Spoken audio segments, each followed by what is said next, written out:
Hello, welcome to the Adventure Corner. I'm your host, Robot Spacer. Silver, hello. Thank you for the hello. Good to see you. Hope you're having a good Sunday. Also, let me know if the audio mix is okay. I have made some temporary changes to my audio setup just for testing purposes. Also, I learned that the Loopback software I use is in the process of getting updated for some improvements in macOS, so I'm hoping that will help smooth out the audio problems I've had the last couple streams. Seems fine so far? Okay, good. Thank you. So, World Builder, Lil Sweetie. I had an idea for this screen here. Let's go ahead and switch to it. So while this is perfectly fine, I had an idea that I thought might be more fun. And it's kind of a little bit adjacent to an idea Unsecret Crush had. Unsecret Crush had an idea that it'd be fun if you could like cycle through words, kind of like a magnetic poetry kind of thing, where you like build your reply out of different words. I think in the context of World Builder, that is a difficult thing to do, if not nearly impossible. But I had the idea, we have this little word balloon button that's a dedicated part of the device, and normally, well, we can't do it on this screen because things are a little broken at the moment.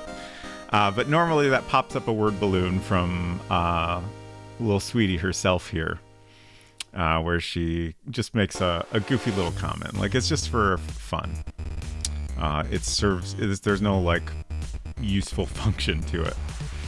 And then I had the realization that once I fix the bug and make this button work on this screen, like we have this word balloon coming from Lil Sweetie for the reply UI, and then we'll also have a different word balloon that's like overlaid on top of that, and that's gonna look goofy and not make any sense. So then I was like, oh wait, what if the reply works kind of similar to the little jokey comments she makes? And this is actually like kind of the star feature of the Lil Sweetie. Is her automated email replies. So we're turning a limitation of the device, which is that it has no keyboard, into a feature of the device, which is you don't have to type your replies. Lil Sweetie will come up with them for you. And there's a dedicated button where you can generate a new reply if you don't like the first one she suggests. So I think I want to do that. That slightly complicates certain things but makes other things a little easier. The way we currently cycle through selections is kind of complicated, but my thought is we'll just have one reply on screen at any given time, and then it'll say something like press the balloon button to create a new reply. And then they'll have a send button and a cancel button that you can swap between. So that means we only need two selection states, and then like the text is just a object on its own that gets swapped out. I think this means because this screen will have very different interactivity and the email screen already has too much code in it, I think this means that it'll make sense to create a separate room or screen for the reply interface. I think that'll work out well. We'll just have to make sure various other code gets updated for that. So I think that's what we'll start on today.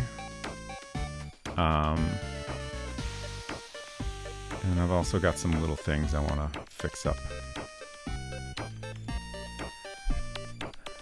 So let's let's get started on World Builder or Mac Paint first. I think we'll go into Mac Paint first.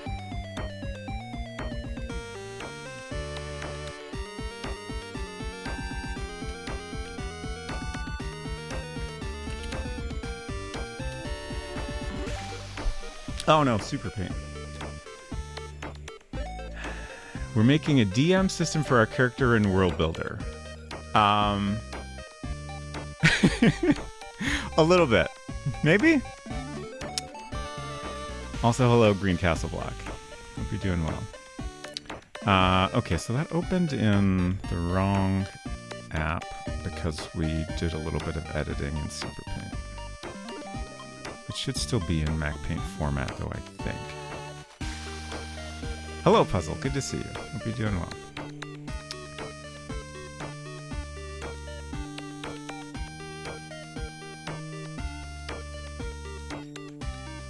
Email reply. Okay, good. Okay, so this is just what we ended up copying into World Builder. We don't need that anymore. Okay, I was also thinking about let's try it and see what it looks like if we change this text at the top into our our more playful text. I think it might make this screen a little more interesting. All right, so far, thank you. I hope you're doing well. I'm doing pretty good today, I think. Let's see. So this probably has what I'm looking for. Yeah. Just wanted to look at this text. So my thought is it's going to say reply ? Just like a shortened form of send a reply. So we need an E.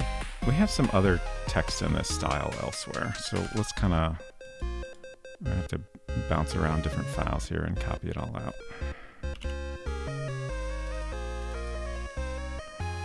We only get one document open at a time in Mac Paint here.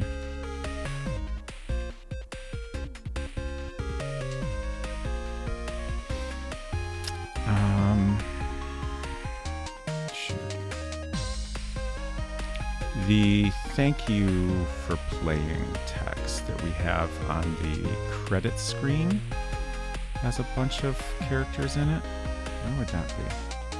So the thank you, perhaps? There we go. Great. Oh, and then we also have help here. Oh, and the little sweetie logo. Okay, hopefully that'll get us most, if not all, of the characters we need. I think we'll need to make a question mark.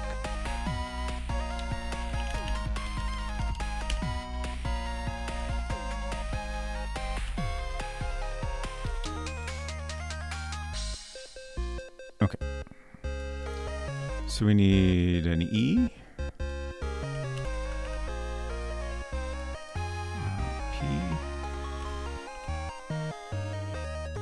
An L. Oops, I got a little bit of another character here. A Y.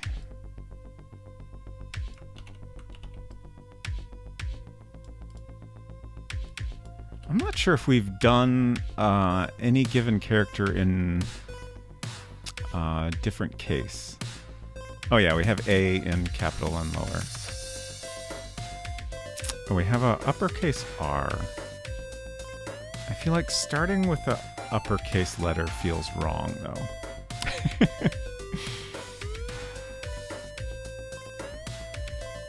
But also we only have one capital, and I don't know if that's...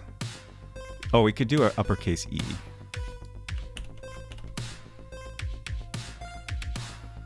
Yeah, I think that with a lowercase r would be pretty good.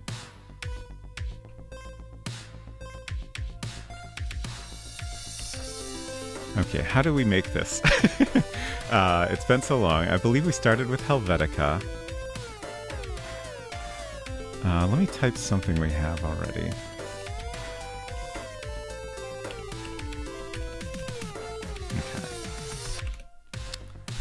So that looks kind of... Was it a different font?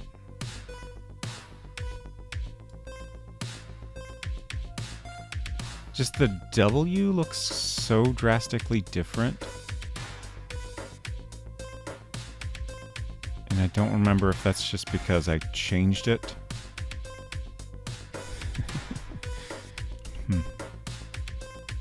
The M is completely different.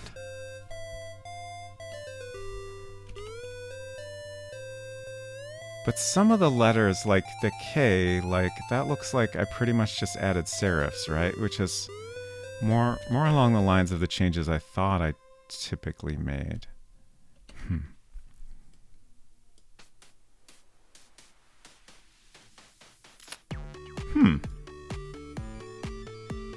Oh, is it Courier Bold maybe? I think we're getting somewhere here. Oh yeah, and I made the horizontals thicker. Yeah. Okay. That makes more sense. So I didn't even actually add serifs. They were already there. Okay. So for our R, let's experiment a little here.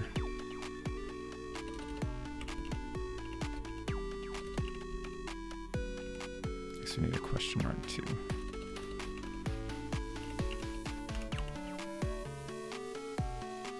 I think that's pretty good.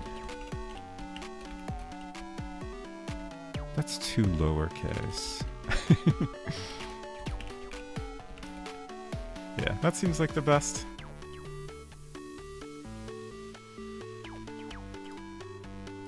And I'll just fix up these two letters.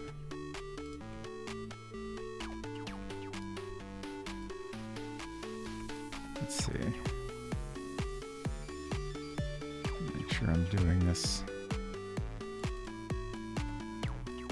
properly so they're the consistent height as other letters and everything. Oh, that's interesting. Oh, the P is too high because I didn't line that up.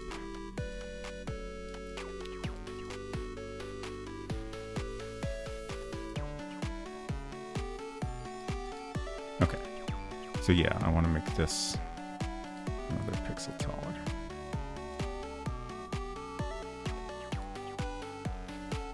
I have to look at some other characters to see how I...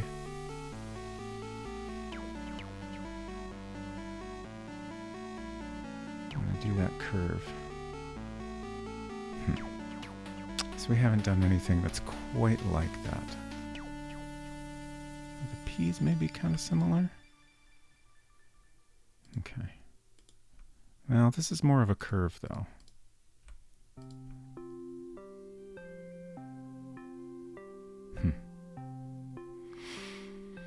Yeah, I think I want to keep more of a curve, and now I can't undo. Oh well.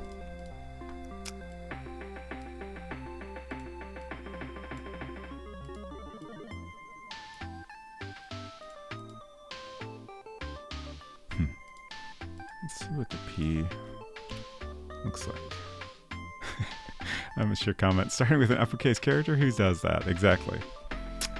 What did you feel about Enchanted Scepters? I remember it made a great impression on me when I was younger. Probably the earliest I can remember to feature the trope of collecting 4 elemental things. Oh, that's a very good point. I hadn't thought about that too much.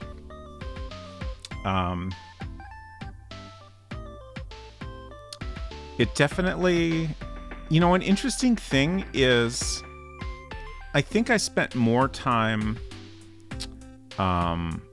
playing with the World Builder manual. Walks you through a tutorial game called Midnight Snack, and it reuses some assets from Enchanted Scepters, and also you create some things on your own, of course. And I think that tutorial game actually left a greater impression on me than Enchanted Scepters. Because a lot of things that I I thought I remembered from Enchanted Scepters turned out to be because they were reused in Midnight Snack. But overall, like it's a little bit simplistic, and like the combat stuff in World Builder is not great. That's probably my biggest complaint with Enchanted Scepters. It uses that too much. It's not enjoyable at all. But I think it's a fun little game. In considering when it was made and the fact that it was doing things with the point and click interface that like didn't really even exist yet. Makes it pretty unique and interesting.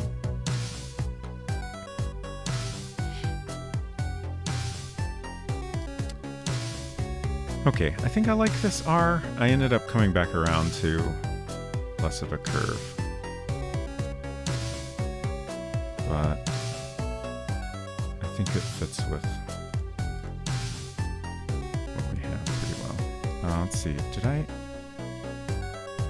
shorten any of these serifs? Just that the serifs on the bottom of this R look so long, but I guess that's just how they designed this character. That's interesting.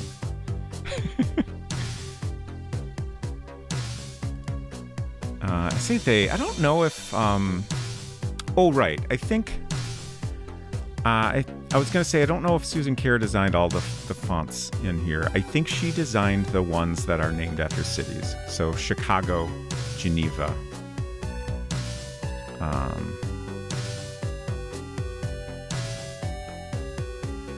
She did Cairo, which we don't have here.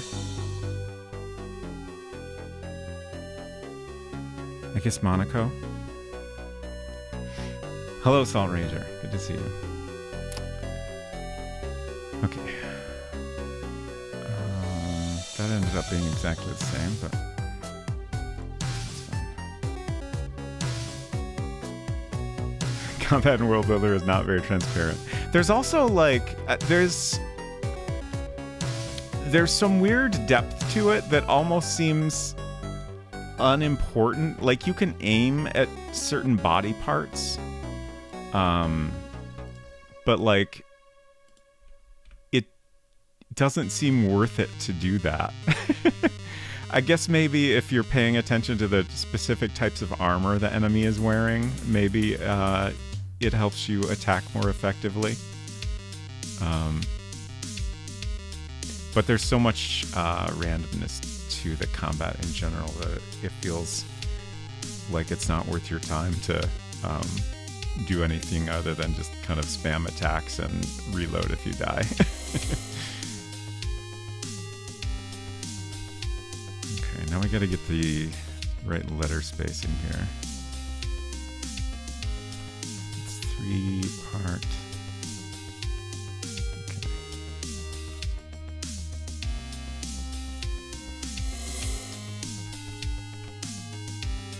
I think that's pretty consistent with what we have.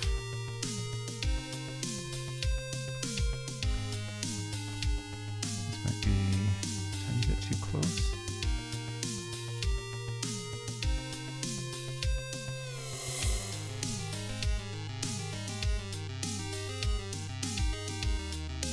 Okay, let's get this question mark fixed up.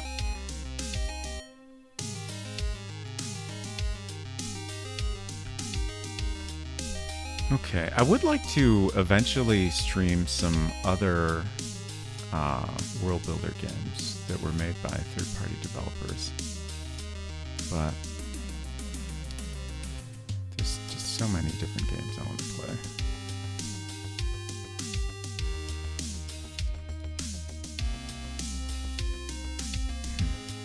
This is a tricky one, this lower part of the question mark here. I'm also wondering, do we want to put a heart? I think we should try it at least. Because we've generally used, like, we don't have any characters where there's a dot where we didn't use a heart instead of a dot. Let's duplicate this whole thing just in case I don't like this.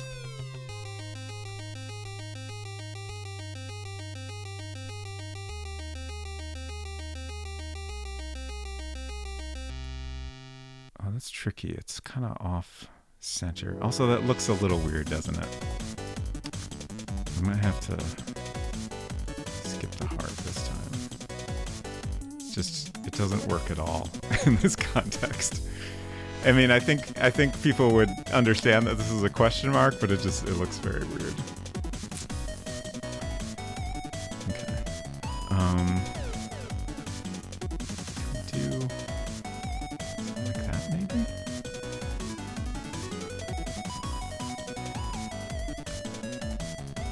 Maybe there's such a thing as too many hearts, I suppose. I'll reluctantly agree.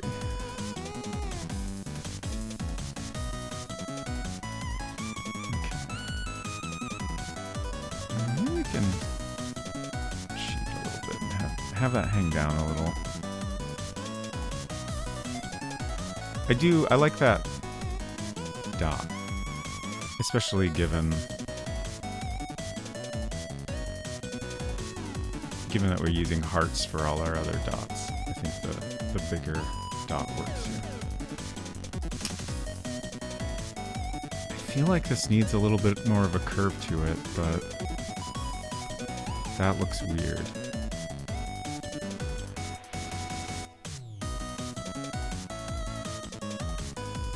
Maybe I made that too thick. No, that looks worse.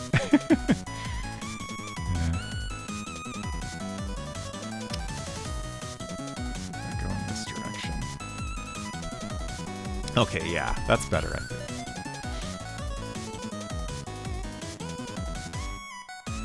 I think I'm sold on that.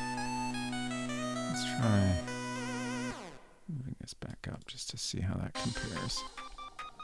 Yeah, that's too close. Like the heart we have a little bit closer, but that's just a single pixel at the point, so I think it works out better. Okay. Just fuss with the spacing here a little.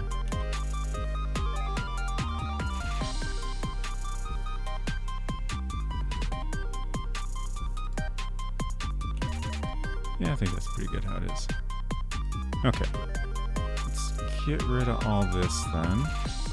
Well, we'll leave it for now, just in case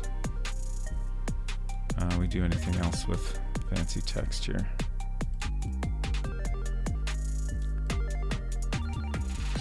Okay, I also decided I don't like what I did with this line here, so I'm just going to have a solid line that comes up to the edge. Well, not all the way to the edge. Let's see, how many pixels is that? 6. Maybe 5 pixels away.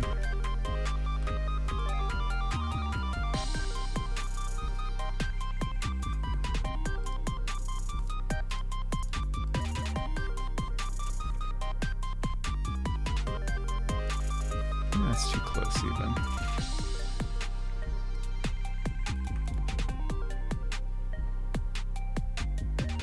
We'll see how that works. Okay, so then let's see.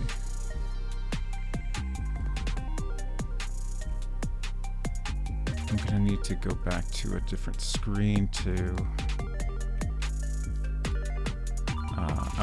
I want the placement of this text to be the same as our email screen.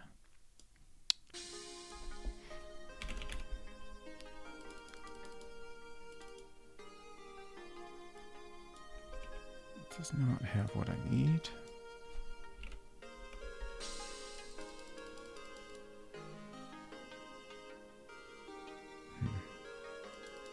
There we go. That should be, yeah.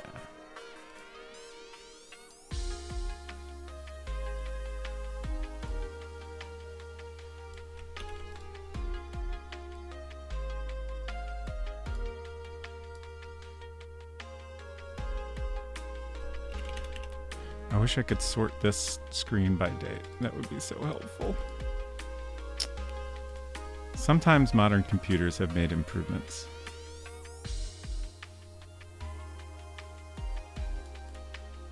Okay, that's a little messed up, but that's just kind of The border here is just for our own reference, so it doesn't really matter if it's goofed up.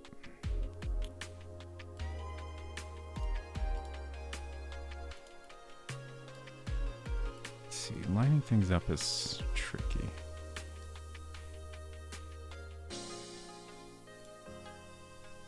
I'm trying to think of how to do this.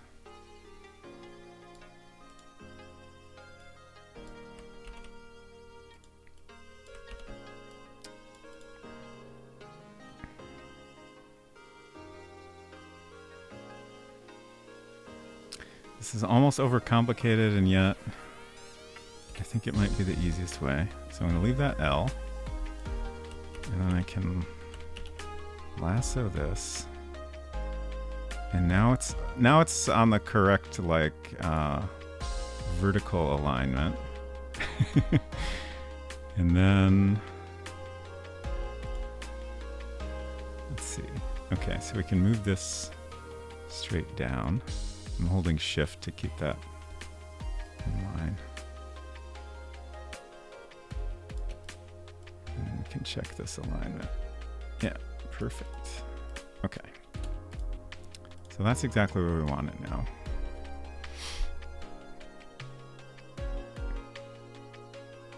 We might need to change this. So we have a little bit more room. They're not going to be long replies.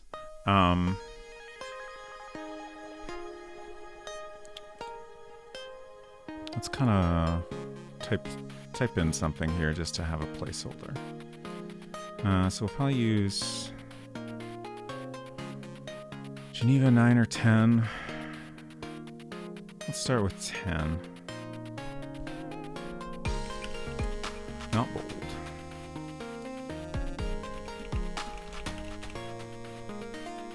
Maybe do 9 just so the text matches what we have here. Yeah, that's also the size we use for Little Sweetie's pop-up balloons, I think. So.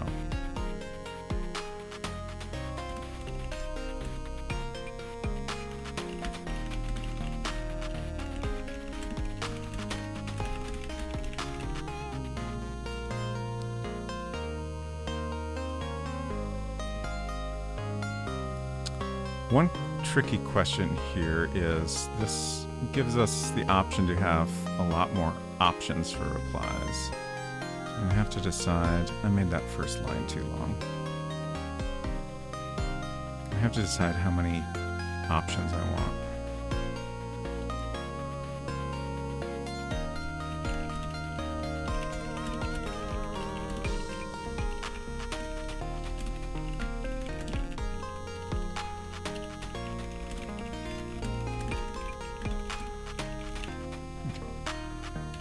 Go ahead and create some buttons.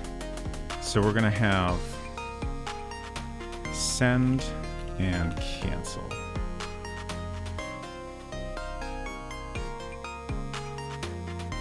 Before we had no thanks, which I do kind of enjoy.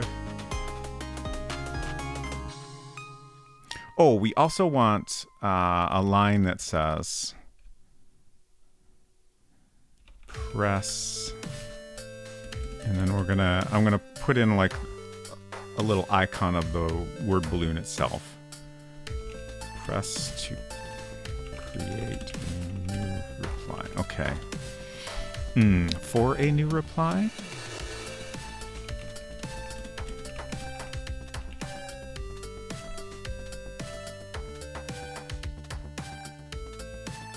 This doesn't necessarily need to be in all caps, but I noticed on the start screen we have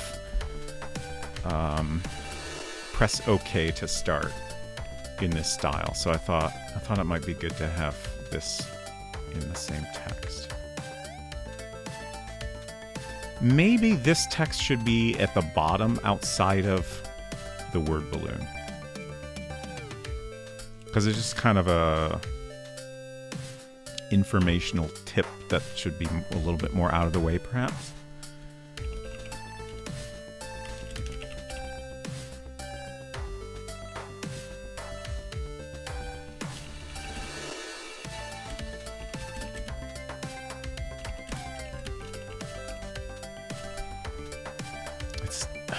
It's a little bit wordy though. What's a shorter way we can say this?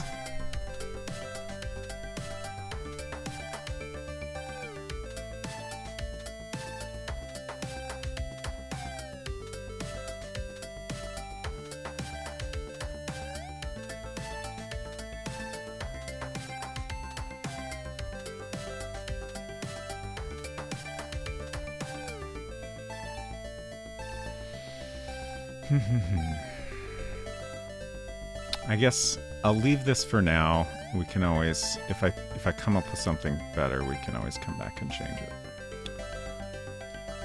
It does fit, so I believe it'll fit.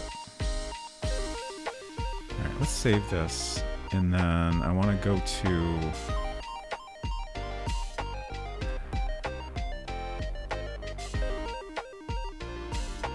check out some other files here. So we had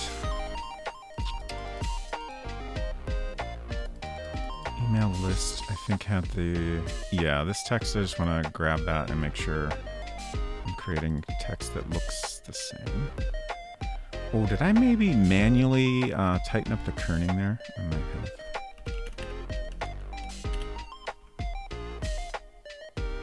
Oh, maybe no. Okay.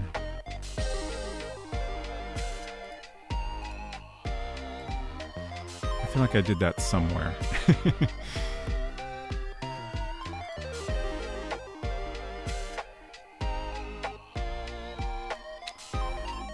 And then I want to grab our word balloon icon. Let's see, what file would that be in? Might be under little sweetie. Sweetie logo. Sweetie animation.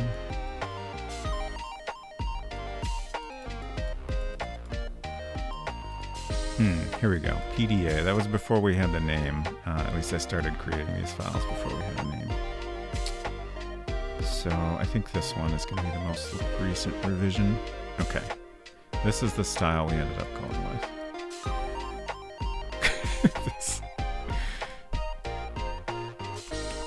What a nightmare.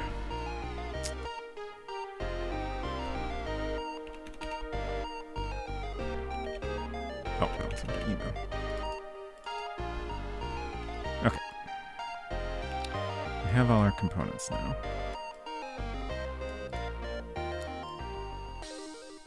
So I might make a slightly smaller version of this, but we'll try it with the full-size one first. Might be okay.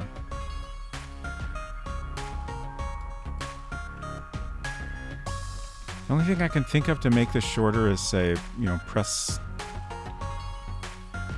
balloon for more or something like that. Like, but it's not as clear about what it's going to do. Ultimately, if like this entire part of the game is optional, I don't think we're going to do anything to make sure that players see this before they complete the game. And it's not too important. Like, I feel like it's, to me, it's an important part of the game.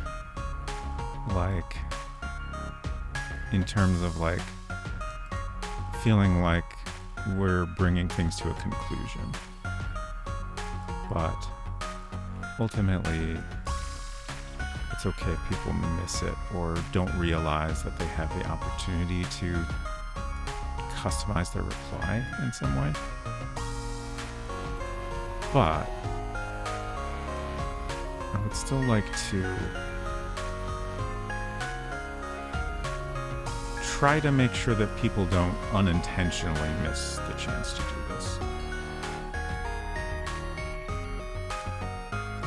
Like, I feel like this is a little detail where, like, if I missed it and then I heard about it later, I would be a little bummed that I missed the chance to do that.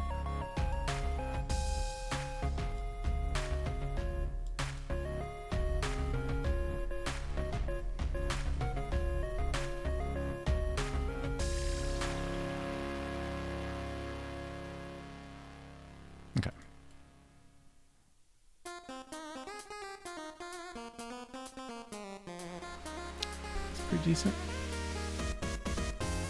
Just barely fits. Okay. I'm wondering if I might want to... I feel like this is going to be a pain to get it to look good, but like if I do a large curve for this word balloon, I think that would look really fun and also give us more space to work in. So I think I'll probably try to do that.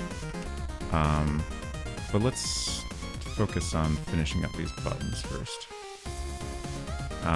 So that's another case where I want to look at some of our other UI. Like on the Wi-Fi Connect screen, we have some similar kind of buttons.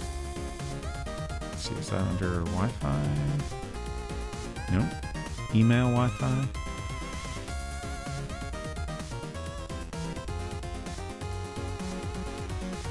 Email UI error. That could be it. Okay.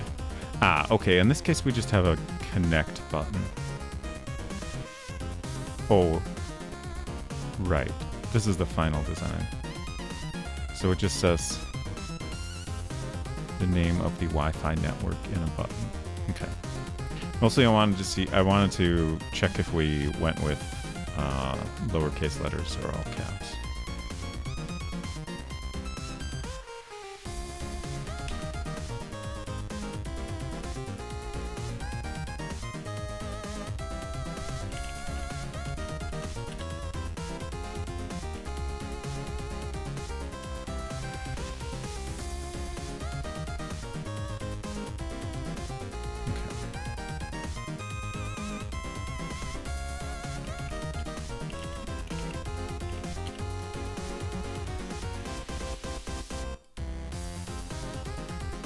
Let's do a save as.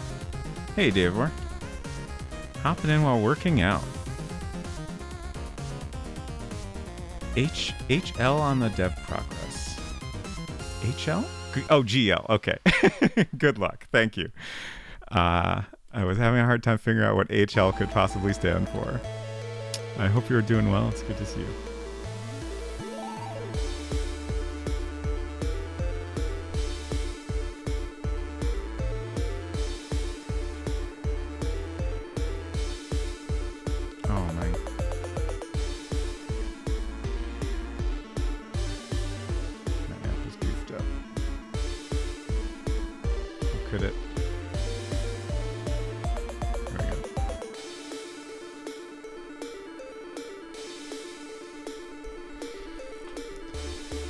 What's on the docket here? We're currently working on our email reply screen.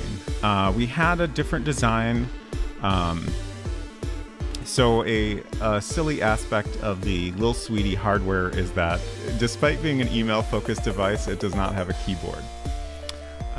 So in order to reply, you have to choose from a list of pre-selected replies. And previously we had a screen that I think was a little too bland. Just said send a reply at the top, and then you had a list of 3 very short options, and also a no thanks option if you didn't want to reply after all. But then I thought of this idea where we have a dedicated, it's like a word balloon button on the device that previously was solely for having Lil Sweetie sass you and just pop up a little jokey message from her. But I thought it'd be fun if we make further use of that in the reply function. So now we can have a slightly longer reply, and you press that word balloon button to get a new reply. So you still get to choose different options, but we can have a little bit more fun with the screen and give you a little bit longer reply to choose from.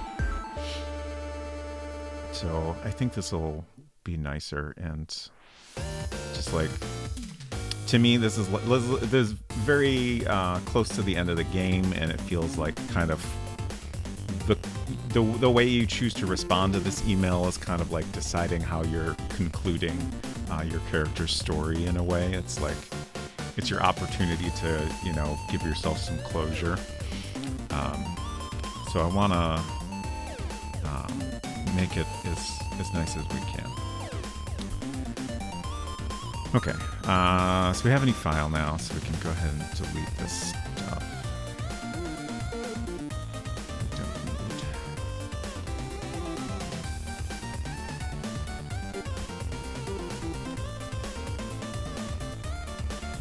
Let's make these buttons.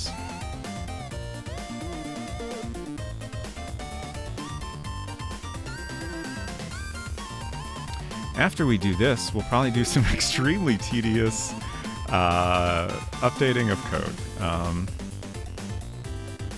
No, I wouldn't say extremely tedious. A little bit tedious updating of code. There's a bunch of little things that I've been meaning to go through and fix up.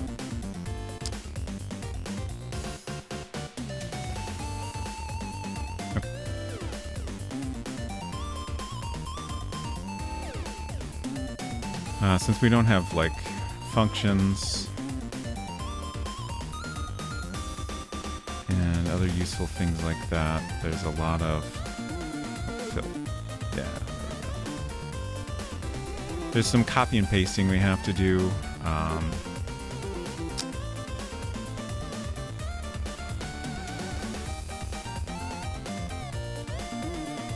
trying to think of what else. I mean, I think most of it comes down to copy and pasting in one way or another. Hey, Mac, good to see you. Hope you're doing good.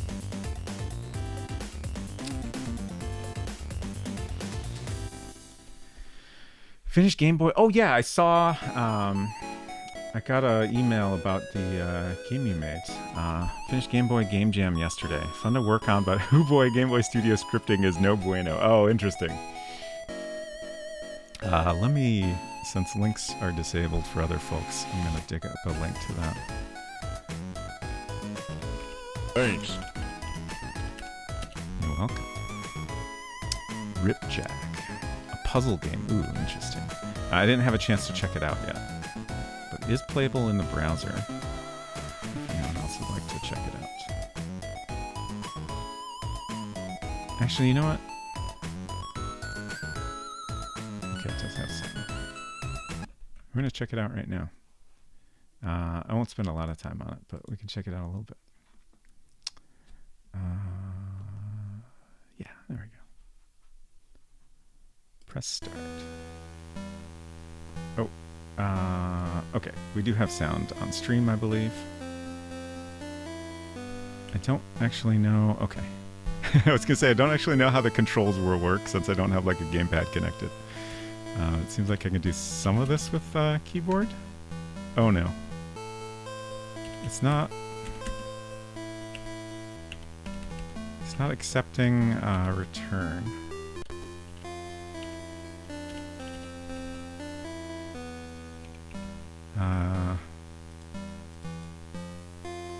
If you know what keys I can use to emulate the Game Boy buttons. Oh, I did it. Was J or something? Oh, this is neat. ZX arrow key. Oh, okay. Interesting. A shiny coin. Oh, here I am. Okay, great. I saw these other two characters here. Oh, this is fun. Very cool. Who knows where the Ripjack is? Certainly not me. Stick together. Alright, I'll keep that in mind. Pawn shop? Are you the Ripjack? Trade for what you like, but leave your own behind.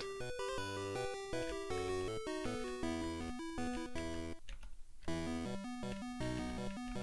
don't know if I'm doing this right. I can see there's some items on display here. Yeah, the art is very nice. Let's see. We have credits. Davor was responsible for design, tile set, sprites, and scripting. Olive was responsible for sound, UI, and character animation. And Fragrant Bog Laurel tile set. That's a great username.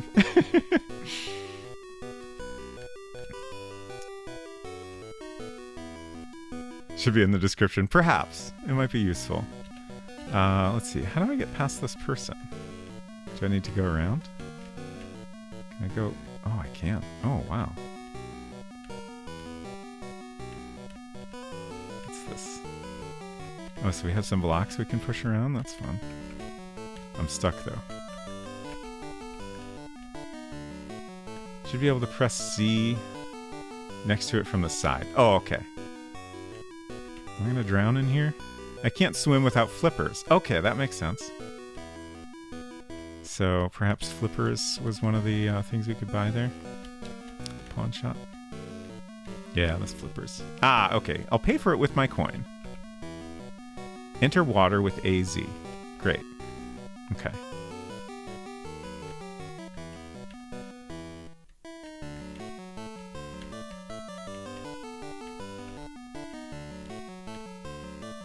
Nice. Oh, switches? Oh, interesting. Oh, so we've opened Oh, I see, I see. So we can go this way now. And then... Okay. So I can get out that way. Oh. Hmm. Interesting. Do I need a different item to climb up here, maybe?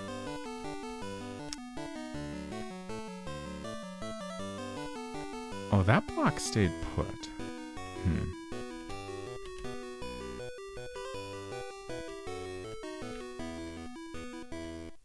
I can't tell what this is. Ah, grapple? Grapple would be X. Or grapple, if you prefer. Okay, so this is like, this is a King's Quest VI style pawn shop, where if we pick an item, we have to give back the first item we took. Oh, okay, so that block is automatically moving. So we're good. We are making progress. Oh, that's fun. Hmm. Oh, I did it. Okay, great. Hmm. Oh no. Now what? Huh. I'm stuck.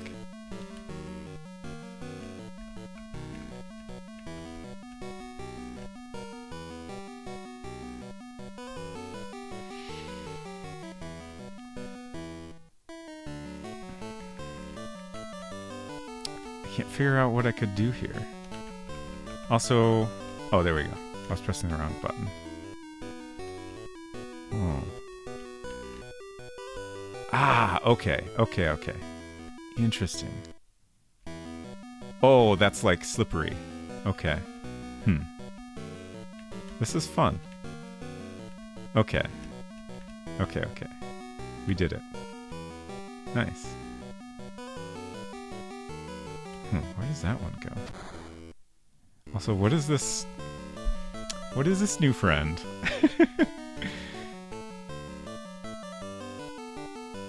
Oh, we're on like a different level here. Okay.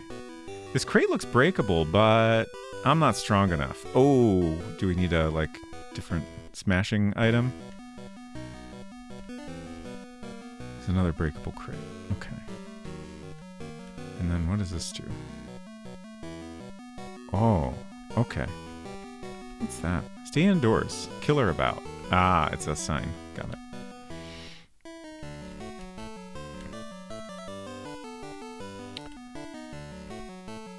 Jump gaps with B. Interesting. Would that help us? There's no hammer or anything. So I don't know how we would smash things. But maybe jumping gaps would be good.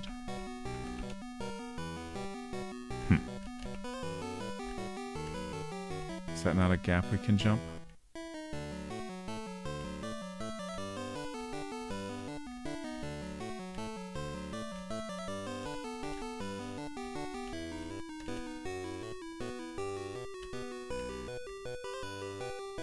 Alright, I think we'll call it quits here. That was fun though. I'm definitely going to check out more of this later. Very fun.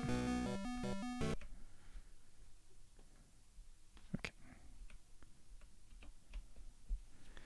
So we'll say, game was a little hamstrung by scope and group members having less time than expected, you know, jam things. Totally. I'm impressed though. I've never done a game jam. It always amazes me stuff to be able to put together in a short amount of time. Like, I honestly, like, if you manage to make anything that's playable and fun at all, like, I'd say that's a win. Also, even better if, like, you know, learned something or had a good time. Let's see.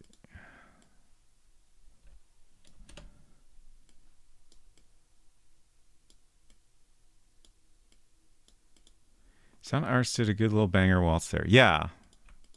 All of the art and the graphics are all very good. This button looks a little bit short on the right. Is that true? No, it's the same. It looks weird to me, though.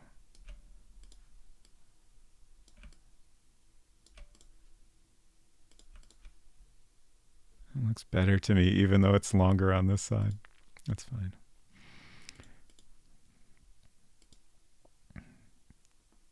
It involves compromises, like grappling, apparently. Sure. I kind of like grappling, though. Like, I couldn't tell if that was a typo or an intentional thing. And I'm just gonna go with intentional. I like it.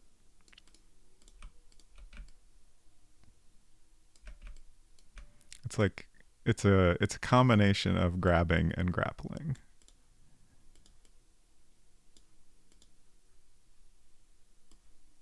Oh, right. I was like, wow, it's so quiet now. It's because I didn't turn the music back on. There we go.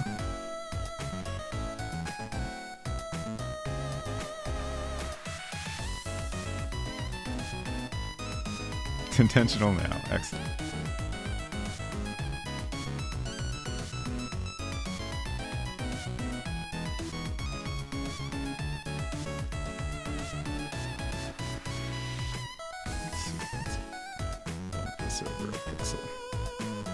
I feel like the word spacing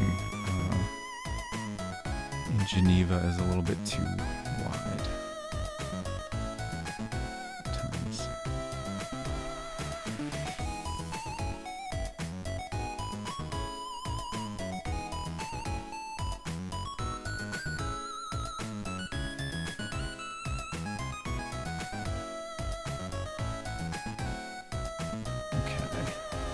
Oh, this button is not big enough, huh?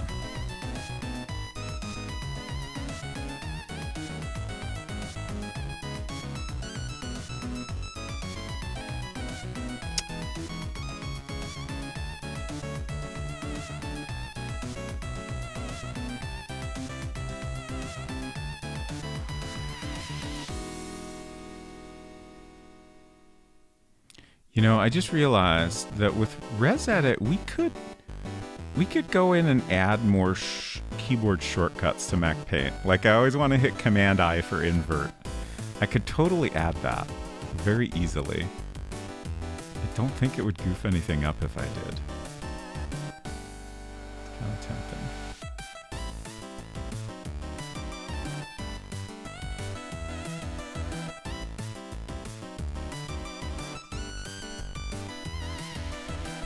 Nico in the Bad Seats. Hello, welcome.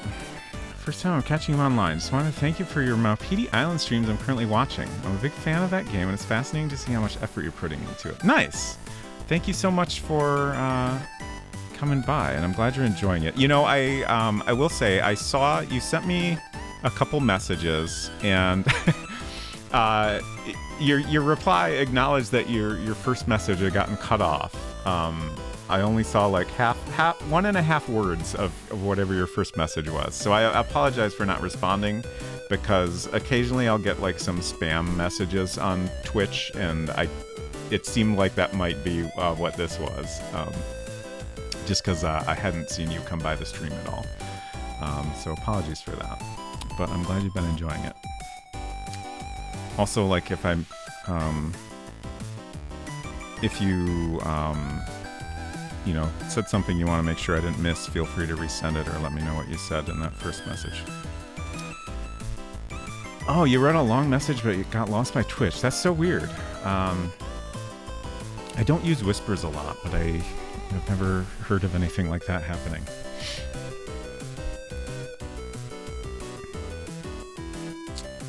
Okay, so Obviously, these aren't going to be highlighted at the same time, but we have our two different button states all set up. Let's put the send version in place here. Yeah, I've been enjoying Maupiti Island a lot. It's such an interesting game, and it's been a fun challenge.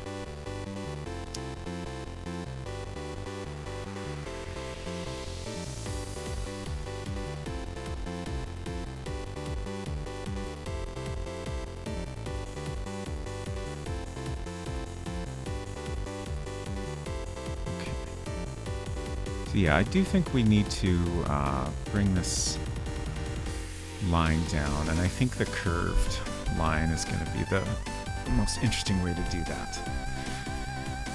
Ooh, Davor says, I've been thinking about checking out Maupiti myself. Not on stream, I think I would forget too much. Yeah, like, I do think that the way I've been streaming it is definitely increasing the challenge. Like...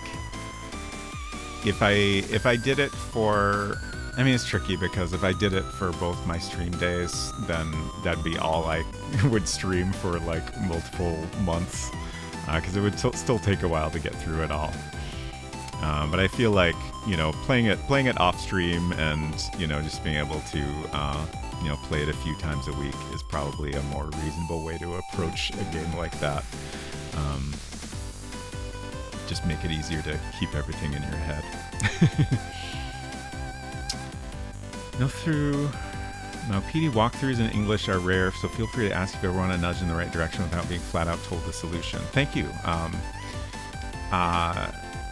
Dronon has been coming by pretty regularly and is also familiar with the game, and they're actually working on an English guide, which I'm excited to check out once I finish the game myself. I definitely feel like if there were more if there was more information available in English about the game, it'd probably get more attention, just because it's so difficult, and I imagine a lot of people give up on it fairly quickly without any hints to help them figure out what they're supposed to be doing.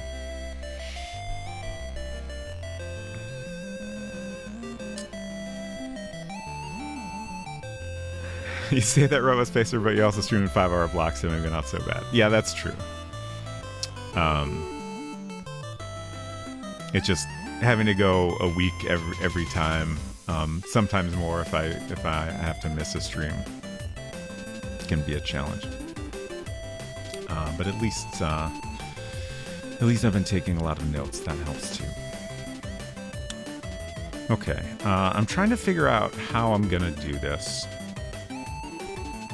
because it's a little bit complicated.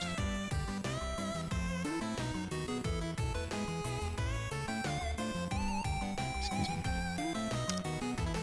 Because I wanna... Let's see. So I need more space on the left here. Like, I wanna draw a big oval and be able to line it up so I know exactly what kind of curve I'm gonna get. And then I'll go back and erase the stuff that's outside the frame.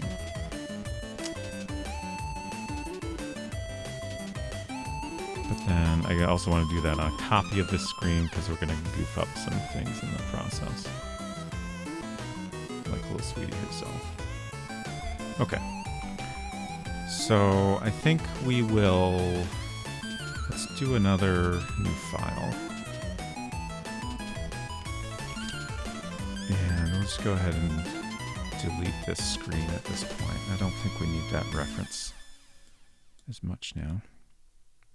And we'll just move everything over to the right.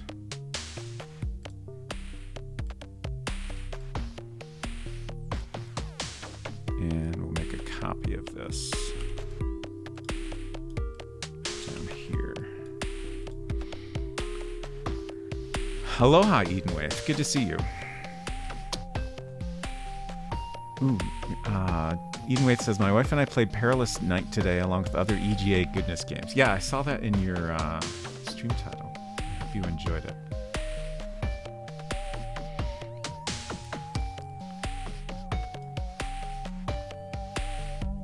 I have yet to check that out myself. We did a bit ago check out a game jam game that Day of War just finished up, which is pretty neat. Okay, so now I think we've got our other graphics, so we don't need to save anything from this. We'll just erase this whole line. The rest of this I want here, so we, know. Well, let's move this down because I think this is too close. That is one thing I want to have room for spacing out a bit better. Okay. So I think this is like our minimum space we need. So now we can draw an oval. Let's save.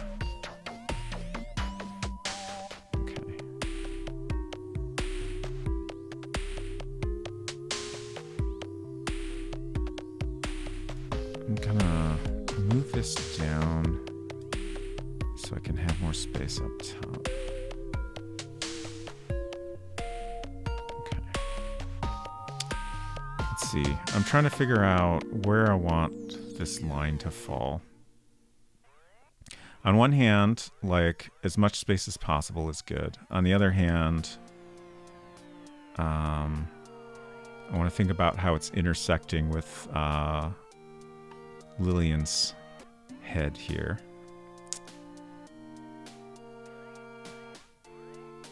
I think I will do the kind of thing I had with the other line where it's, we cut out a little bit of the line so there's some white space where it overlaps.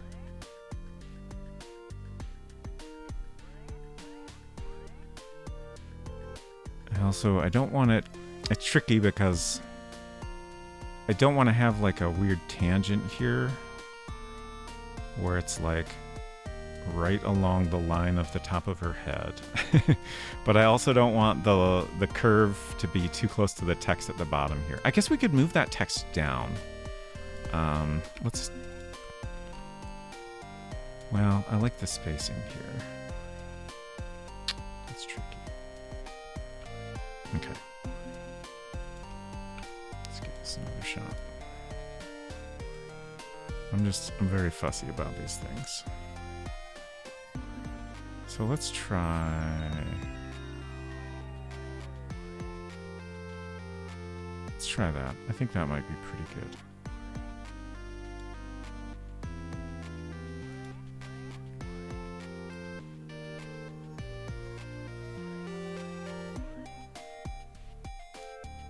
Since we made backup copy.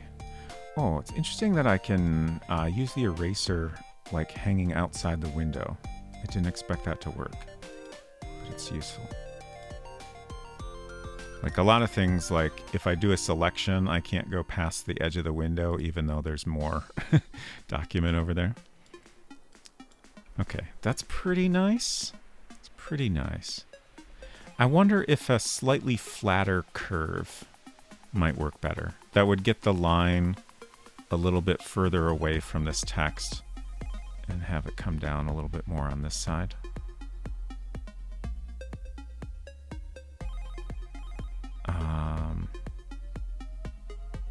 Shoot. Let's save as, and then we'll go back to this document. Just in case I decide I like this one better. Actually, I can copy this. I should have done that.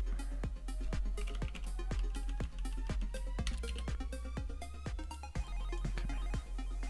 I'll just paste that down here. Just in case we decide that was the best one after all.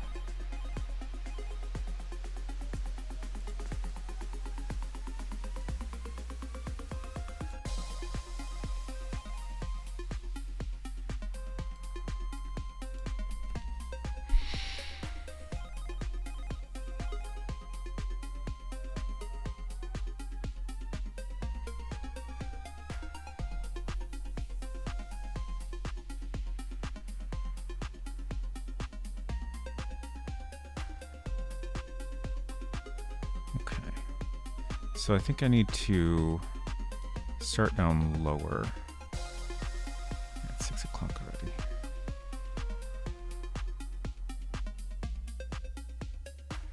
So I think what's going to happen here is the top of this balloon is going to be coming down more than we want, but you know, we'll just have to go back and erase that.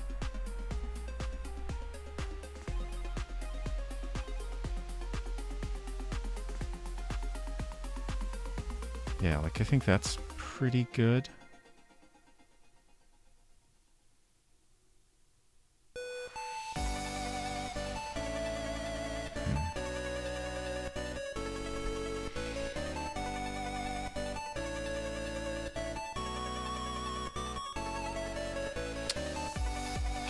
I wish it were easier to try different versions of this and like compare them side by side.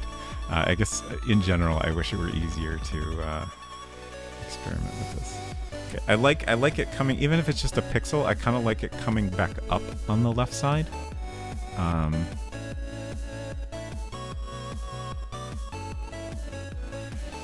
Yeah, this one I think I like more. Let's see how that looks.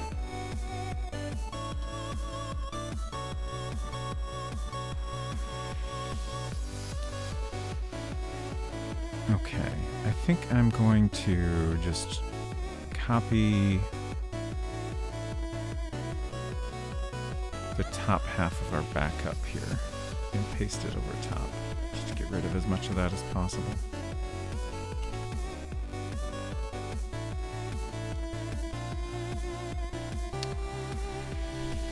Did book one of Tell... Have I ever said this out loud? Tulinum? Tulinum. Then your game, then played some of Betrayed Alliance. Nice.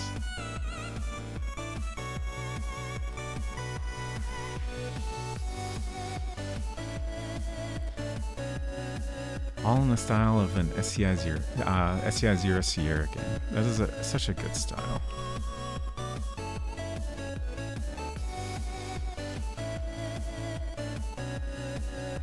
I've just realized it's tricky to line this up, so let's actually do this in chunks.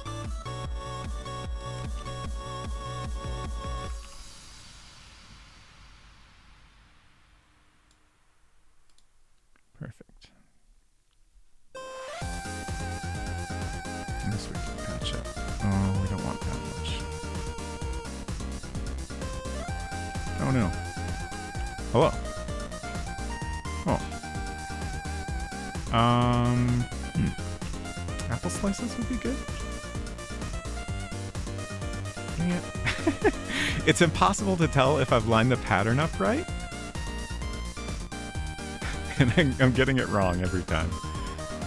Like I'm basically just guessing and then...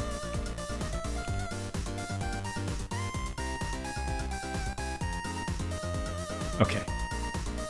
I did it. Okay.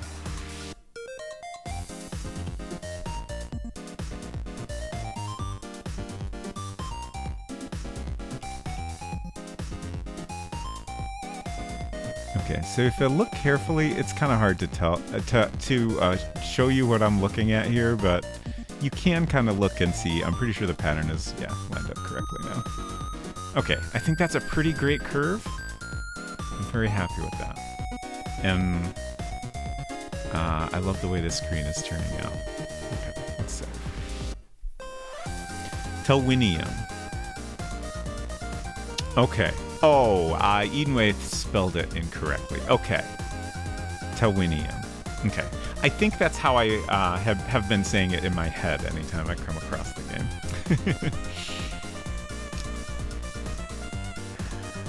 Want to play the original Betrayed Alliance before the updated version comes out. Then can have a better idea on the differences between the two. I've seen a number of Carl's updates which look great.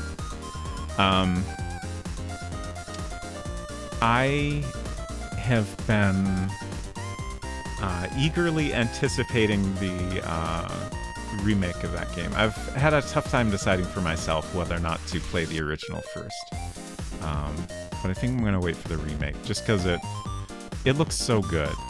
And I think I'll enjoy experiencing it in its ideal form.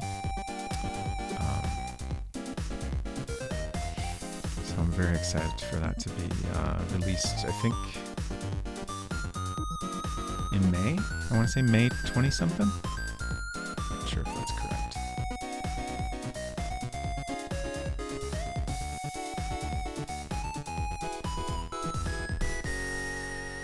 Oh, this is so good. This is great. I love this so much.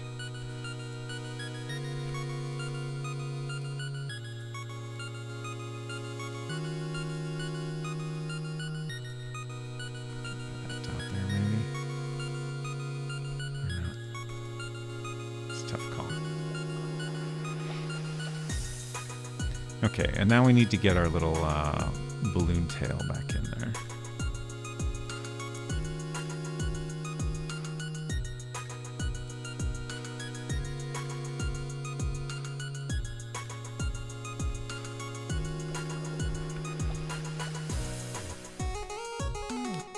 Might have to tweak this a little since it's going to be matching up with a curve instead of a straight line.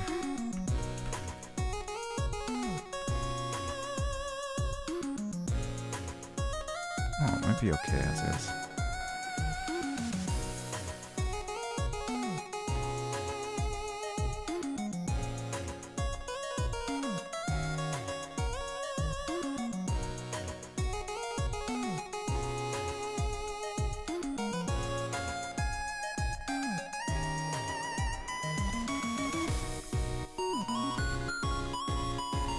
Oh yeah, that's great.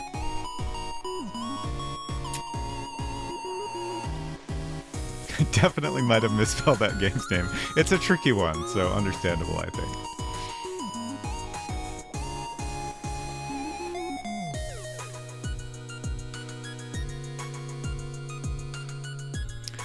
It says there's definitely the enjoyment of playing an SEI game that really has all the feel of that late 80s Sierra game, down to all the controls, hotkeys, etc. Yeah.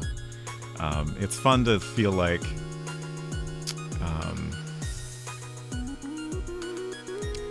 you're playing a game that is like could easily be just a game from that era that you missed or whatever. Okay, we might be done with this. Let's see. One thing I want to do is check the alignment of this text on the top. And the button spacing, I think, is worth comparing to other screens. Just, again, because I'm very fussy about these things, and if it looks a little bit off when it's all put together, it will bother me. And plus, I enjoy paying attention to details like this, honestly.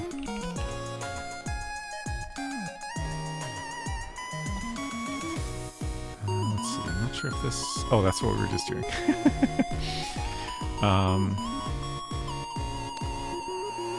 Let's look at all these. Okay, that doesn't have anything that we need to compare with.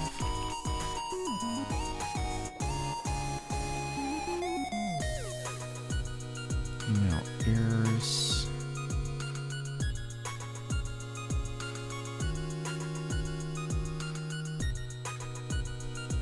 Let's see, this text spacing is worth checking. So that's 4 pixels away.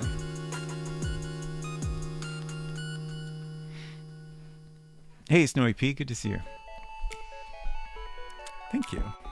Thank you for Apple Snack. I've been provided an Apple Snack by Secret Crush, who is playing Werewolf today.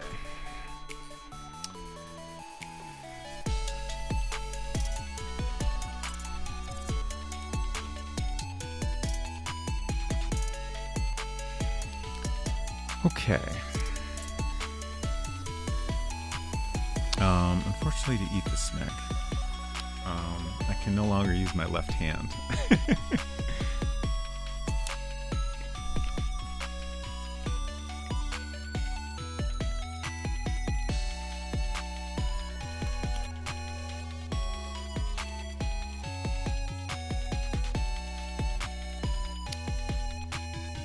Aidenwave asks what font is being used.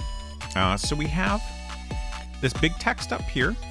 It took me a minute to remember how I created this, but eventually determined, I think it was Courier 24. Yeah. So we started with Courier 24 bold, and then modified it heavily. So like the horizontal lines I all made thicker, and then did some other subtle tweaks just to make it look as good as I could. The rest of our text is Geneva. We have some 9-point and some 10-point.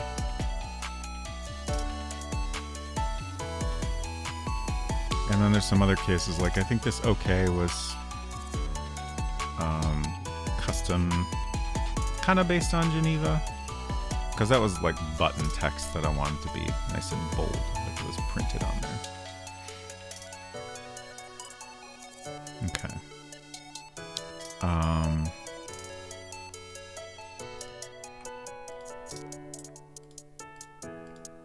Okay, so that's 4 pixels apart also. Okay. Just want to make sure I be consistent about that. What else did I want to look at?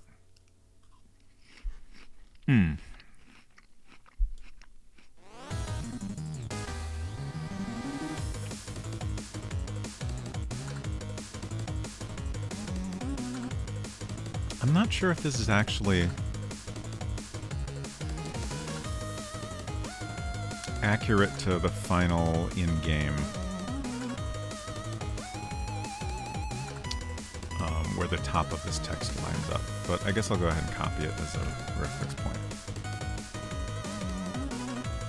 That's something we can always tweak later. I think Geneva was the Helvetica variant. Yeah, it's pretty similar vibes, but much better optimized for the displaying as pixels. Helvetica was originally a pre-computer typeface, and we do have Helvetica on here, but it's not nearly as optimized for a screen resolution of the time. Though it does look nice at the larger sizes. Those are one that we're actually using. Okay.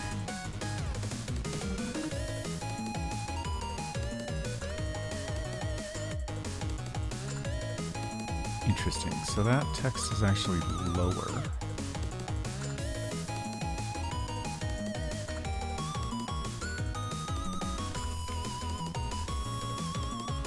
I wish I could just use arrow keys to nudge things here. I suppose I want the bottom of this text lined up with the same. Okay, 1 more pixel. Perfect. And then we want 4 pixels here, which I think we already have. Yep, perfect.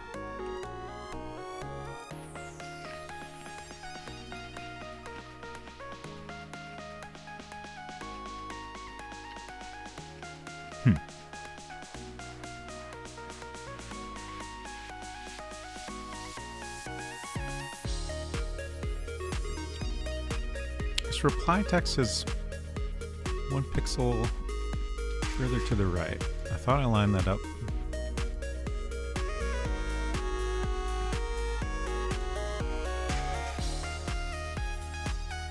Correctly.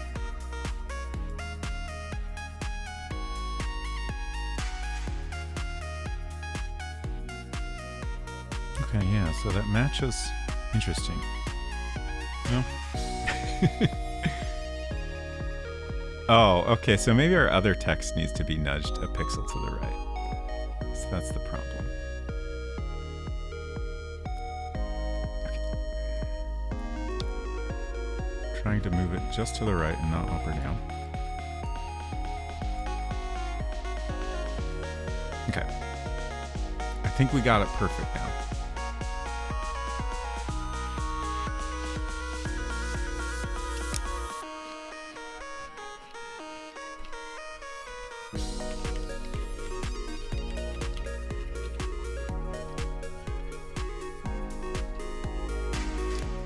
Edenwaith said, yeah, I want to say Helvetica came out around the 50s. 1957 seems to stick in my mind. I figure we might as well check. And you nailed it. 1957.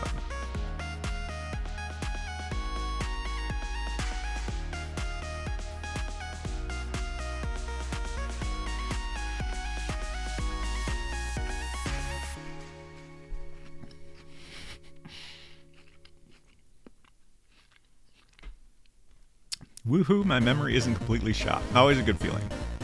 Okay. So now we can start putting some of this into the game. And then I think we'll start working on the code for this.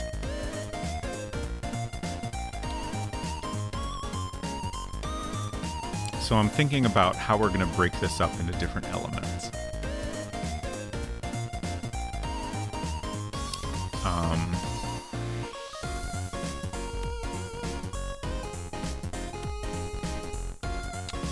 So this text is going to change. So that'll be its own object. And then these buttons are going to change based on your selection. So that will be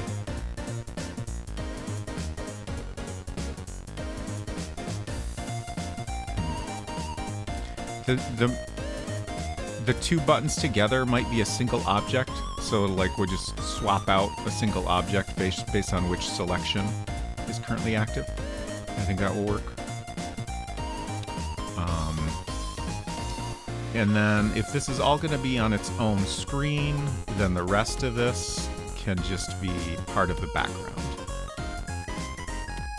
Because like the reply text up here and our graphics and this prompt at the bottom will all be static on this screen. I suppose, I think I just realized, this isn't super important, but I was thinking about it before. You know, typically on an older device like this, you wouldn't have graphics going all the way up to the edge of the display. So we want to have a bit of a gap here. I figured the amount of space we have here is probably the most.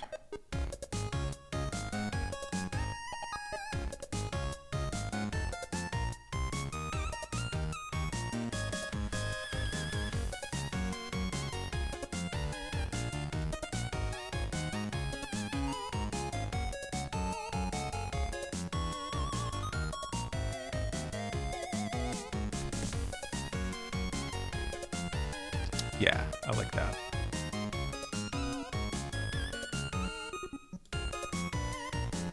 Let's see, we can overwrite 6, because that was kind of just a backup.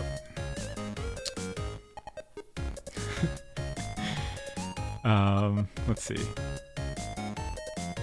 Anyway, said, watching that documentary on Helvetica probably helped. I still have not watched that. Oh, repeat from my earlier message that probably got lost. Do you know of any modern image editors which can make similar fill patterns like Mac Paint uses here? Or some program that can create custom fill patterns? That's a great question. I don't know.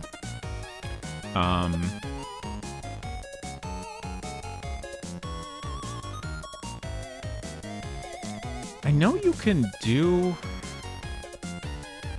patterns in some modern tools like Photoshop, for example, but the experience of creating a pattern is a little bit different than what we have here. So if you want something that's like this very, you know, pixel art focused, like, let's see, how can we, yeah, like here's our editor. You just have like a, what is this, 8x8 grid to create your pattern in, which is like it's a fun limitation to work within. Like it's neat to look at how this becomes this pattern. Yeah, like definitely something pixel art focused like Aseprite is definitely a good program to check out if you're wanting something that's more pixel art focused. Dronon, hello. I almost missed your message, blended in with the similar username color of Edenwife, but it is slightly different and shorter. Good to see you. I hope you're doing well. Psych out your recipient by making them think you're in the middle of typing something. Yes.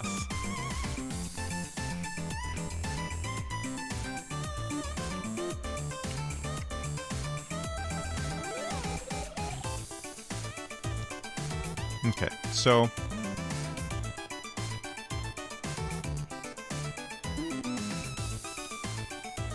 let's start by selecting all of this. Since we spent so much time lining things up exactly how we want them, I'm just going to drop this all in as a single piece, and then we will go back and split it up. But we'll have that as a guide while we're doing that. Actually, I guess we can go ahead and copy our different parts right now.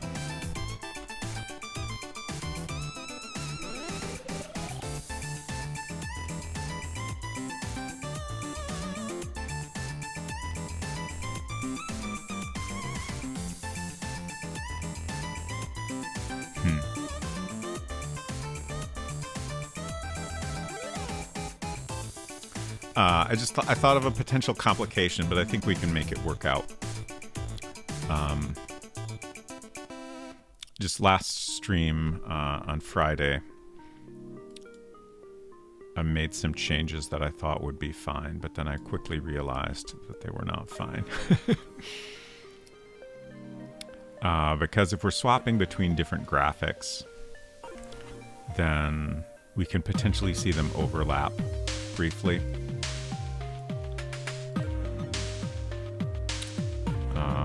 If we don't create our graphics in just the right way. But I think we can deal with that without too much trouble.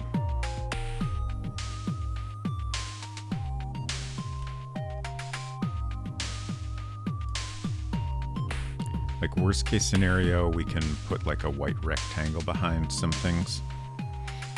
But that might not even be necessary.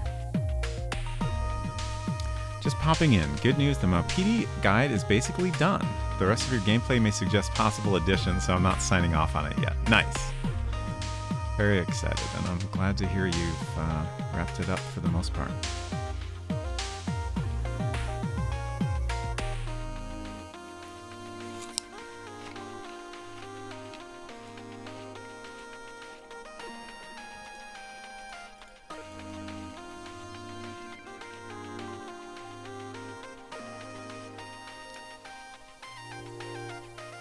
I'm trying to remember if that sound list is up to date. I think it is.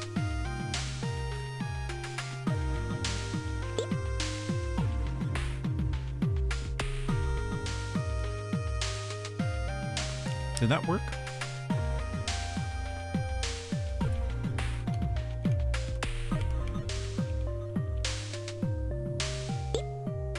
Okay. Almost sounds a little cut off, doesn't it? It's weird.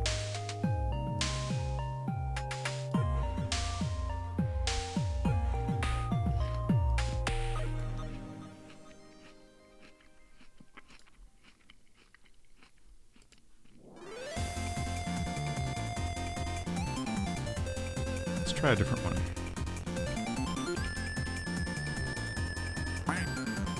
That one sounds normal. I've been in the process of... Yeah, it doesn't sound quite right. It also might be a little quiet. I'm pretty sure y'all should be hearing this. I'm hearing them.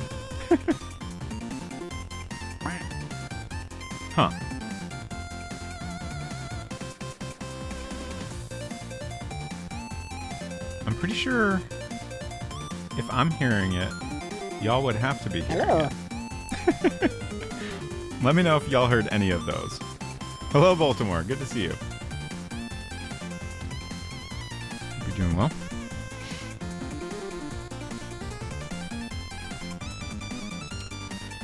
Okay, what are we doing here? So we're going to add another screen. Okay, you heard the quack. Good. Doing great. I'm doing all right. I am enjoying working on this game.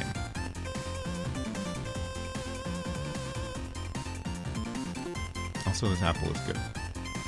I apologize for all the crunching. I hope it's not too loud. Okay, so we want another screen, which I think we're going to start with the code for this screen. Even though it's kind of a complicated one, I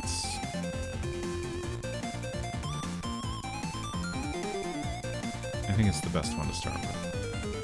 We can duplicate it. Yeah, I think we can copy and then paste. Okay. And we'll put our Wi-Fi screen here, and we'll name it Little Sweetie Reply.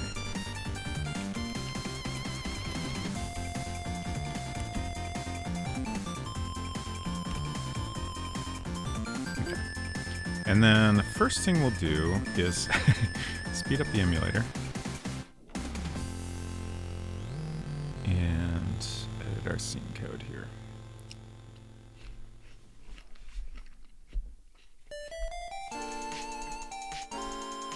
I guess I didn't speed it up enough. I should have gone all out.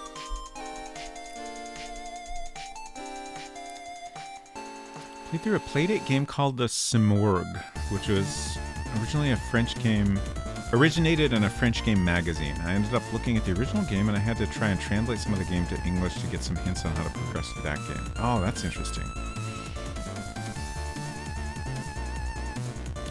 Okay. So I want to find the correct code here.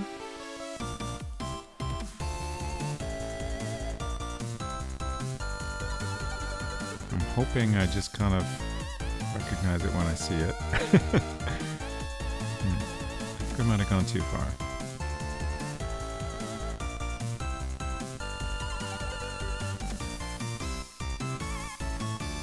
Let's see, EC4 would be the screen. Ah, here we go.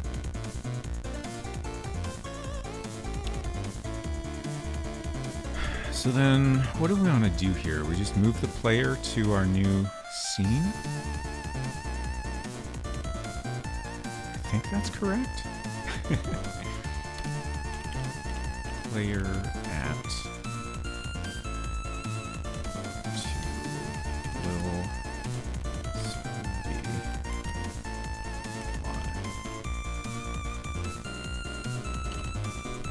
Oops. I took out a curly bracket accidentally.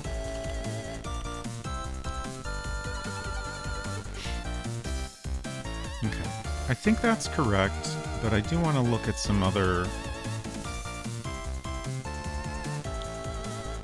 code to make sure there's not something I'm overlooking when we transition to a new scene. I think everything else we need to do will happen on the other screen when we get there.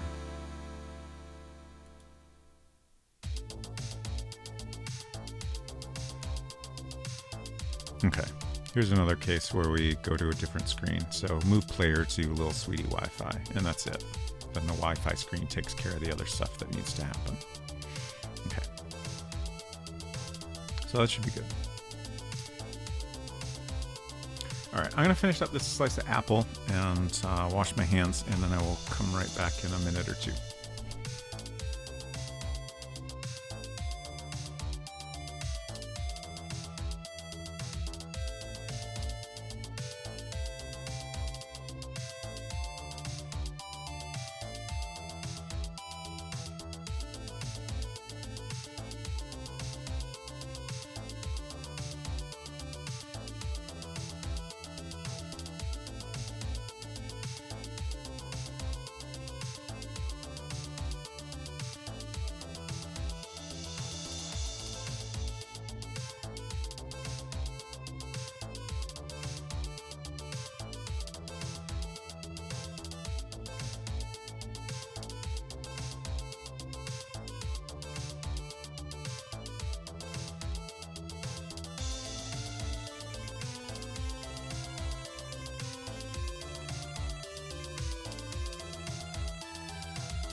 Okay. Welcome back, Davor.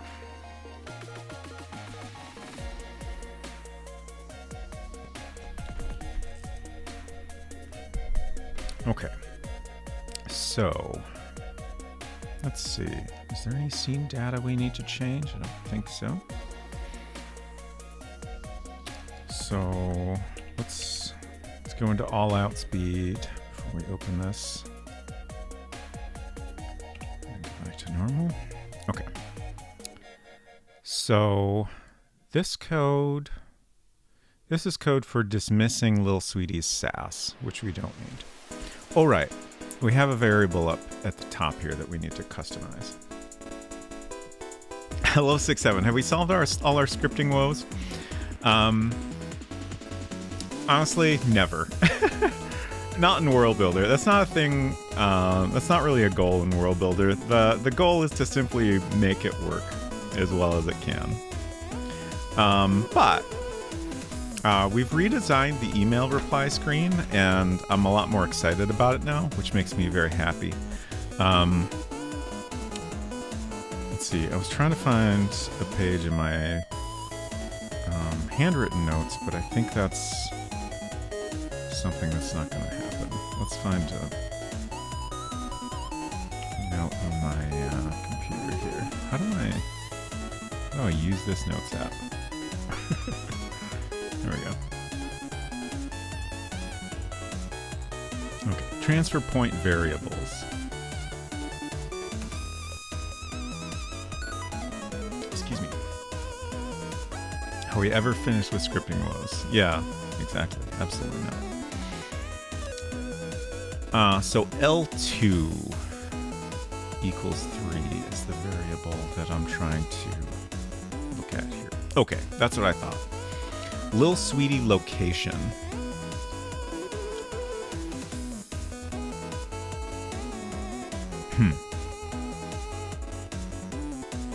Interesting. So 3 is the start screen. And I think this is actually a mistake. It's a mistake that I didn't notice because the way it works is kind of fine. The way it works now, if you're on the email screen and you close the device and come back to it, it takes you to the start screen again. So then you have to press OK to continue.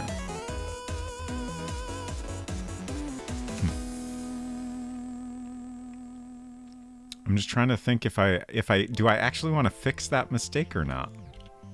It's tricky. But I am going to add 6 is the reply screen, and for now at least, we'll make this work as expected.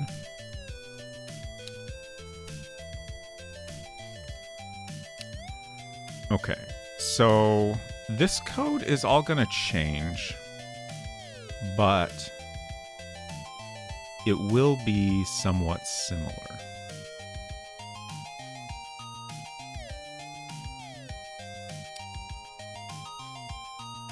So let me think here. We're definitely not going to have this many possible replies.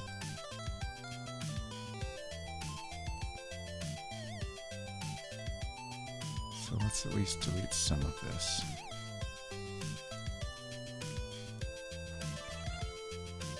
At least that's not my current plan. My current thought is we'll have, I don't know, maybe 5 different options.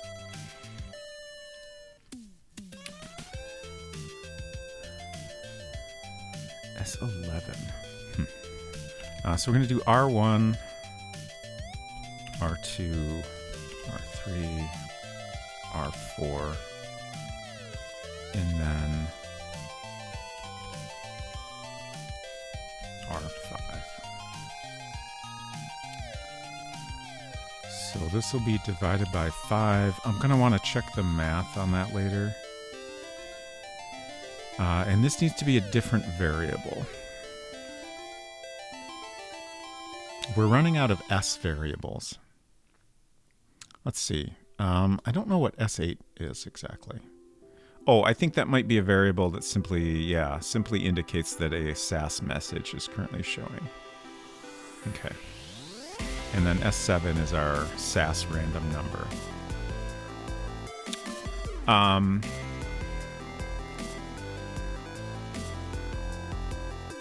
Okay. We're going to do S9 to keep track of our random number here. Little sweetie reply number. Wow. Number. I'm very good at typing.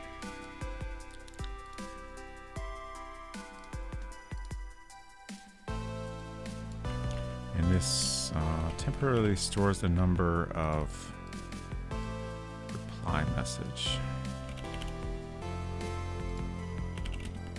in the little sweetie interface. Okay, so we don't need this because we're cycling between different options. It doesn't work the same way as our normal SAS does. Okay, so that's all good. This is good. And then a lot of this other text is going to need to change or be removed. Okay, so next we have the OK button. We're not going to hook that up yet, but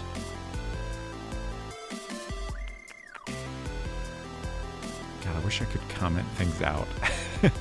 I think we'll just delete most, if not all of this for now.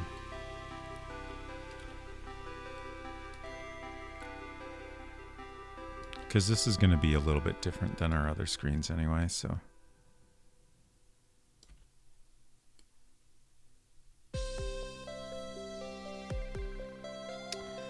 Just remember to have more butterscotch mead in the fridge. Day instantly improved. Interesting.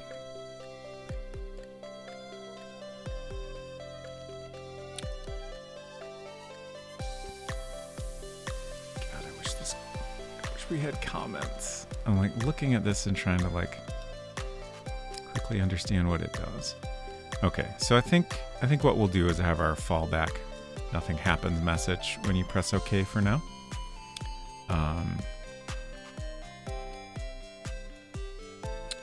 Okay, so when you press down, we need to switch the selection.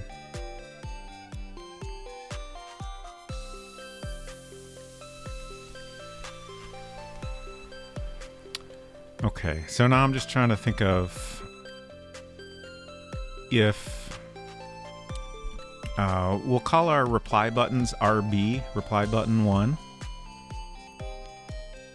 Reply button 1 is in the scene, then we move reply button 2 to the scene, and then move reply button 1 to storage.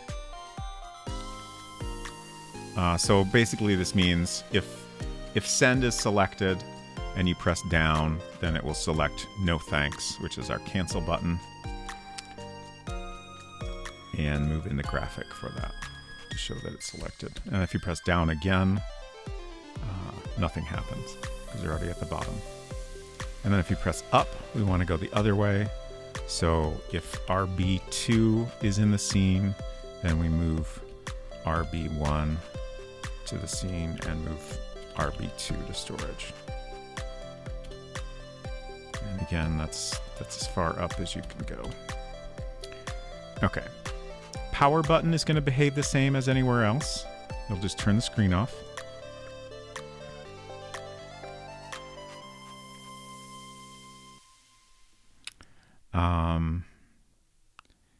If you click on the... Okay, so if you try to mess with the battery cover in any way, it'll tell you you should turn the little sweetie off first. That's good. If you click on the screen anywhere, it'll tell you it's not a touchscreen device. If you close the device, then we need to take you back to the physical location you were at. This text... Oh, I think this might be the... No, I think we have some updates that need to happen here.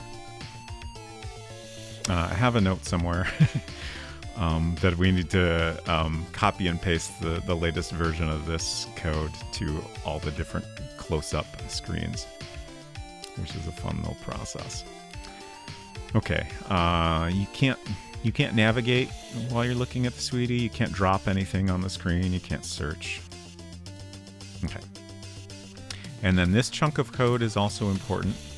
So we have a bunch of UI elements that are consistent across all the screens. And any object in the game is kind of treated like it's a physical object. Like you can have a mobile object, something you can pick up, or an immobile object, which is something that you can just click on, basically. Or, move around programmatically. But because they're representing like a physical object, you can't have an object that's in more than one place. So anytime we go to a different scene for the little sweetie interface, we have to move all of our buttons into the current scene. And our Wi-Fi signal has to be updated to be its correct state. So basically we have this code that runs when you first get to any little sweetie screen, and it's just copy and pasted into all the different screens. The only other way to do this and still have the interaction that we want would be to duplicate and have a different set of buttons for each screen, which kind of comes with its own complications. So this is the easiest way to do it, and it keeps the file size down more so than duplicating all the buttons would.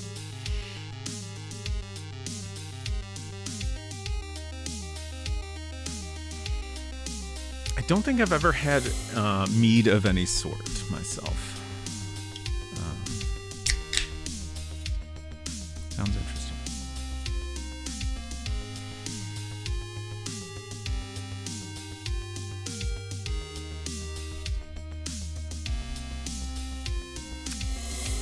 Okay.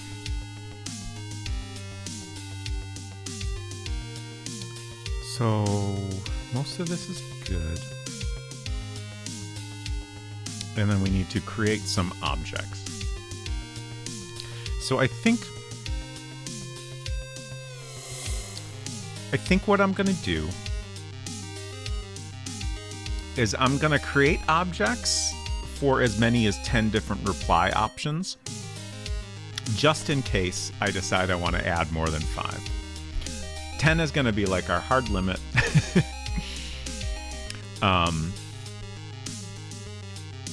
Because I want to be able to update some other things. We need to take some objects that are in our list of objects and move them to the end so they always appear on top of these reply graphics.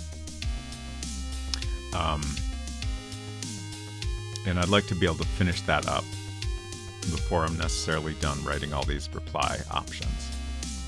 So we'll create 10 different objects that are R1 through R10, and then we'll have our 2 reply button objects, and then the rest will be part of the background, I think.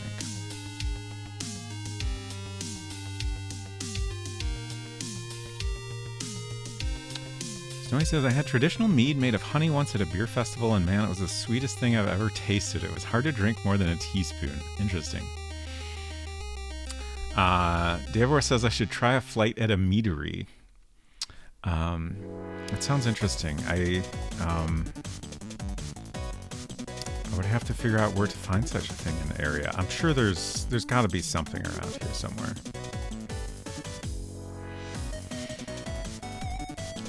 Okay, let's update some of this. I think all mead is from fermented honey, and they're all somewhat sweet, but sweetness has quite a range. Okay, so let's drop this complete UI in here first. Oh, right. Completely forgot about it getting split up into different chunks. For whatever reason, that only happens if we paste out of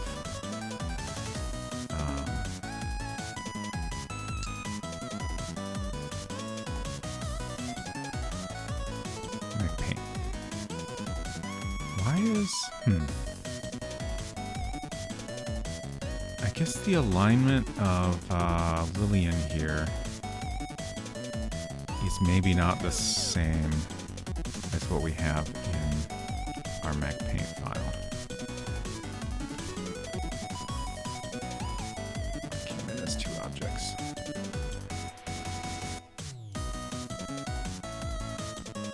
Okay, interesting. That looks centered though? That looks fine.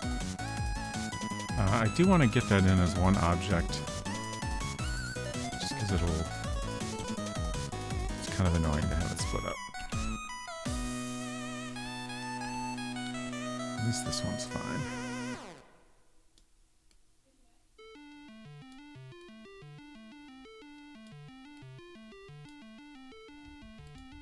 Okay. Oh gosh, how do I do this? Oh, okay. So I can cut this and then delete this and then paste it back. There we go.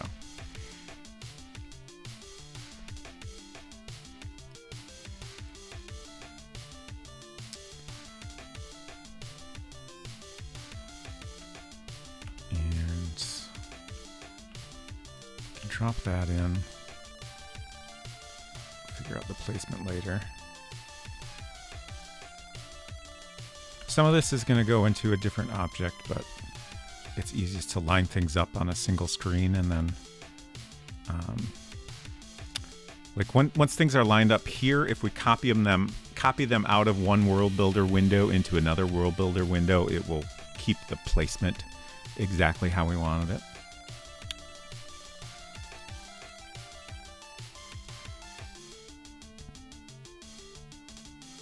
Okay, let's close this and use Super Paint to copy the rest of our items. Of all Robot Spacer sound bites, oh right is the Robot Spaceriest. That's great.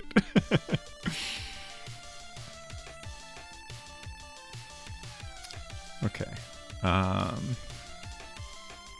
Super Paint.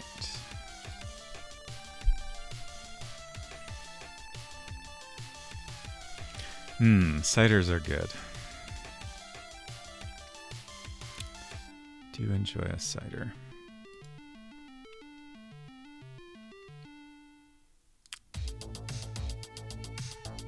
Let's see, can we actually just take these out of the scrapbook? I don't see any reason why that wouldn't work as expected.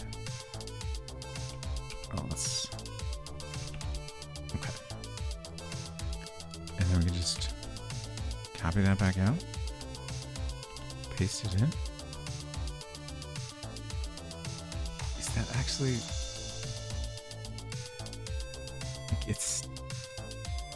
It's indistinguishable, and yet I believe it is different.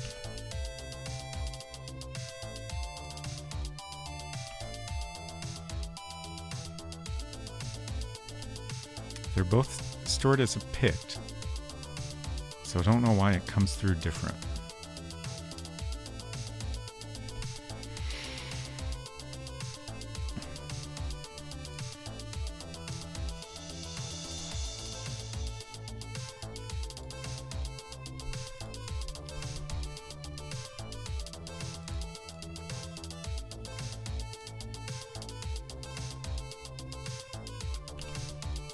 Yep. There's our one big object. So strange.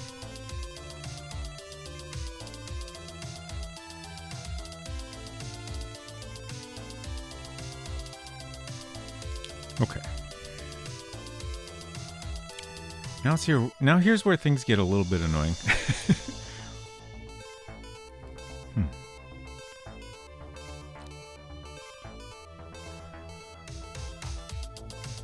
God, how can I do this?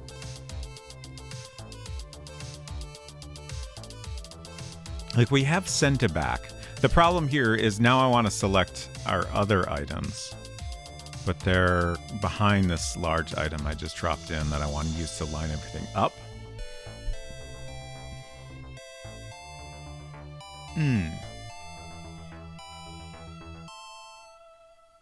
Maybe I should do this in a different window that doesn't have our background, the physical device graphics.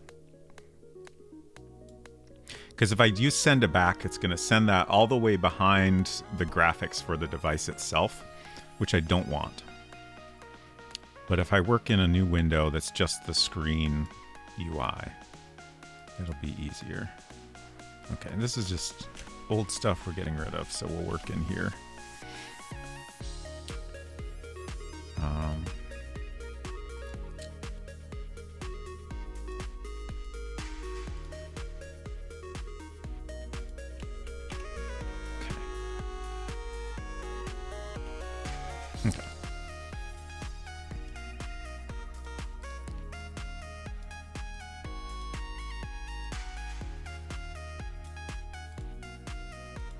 Okay, so the reply header is aligned differently, but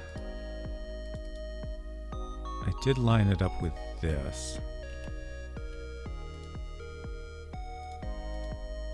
So let's just, yeah, I think I want to leave that how it is.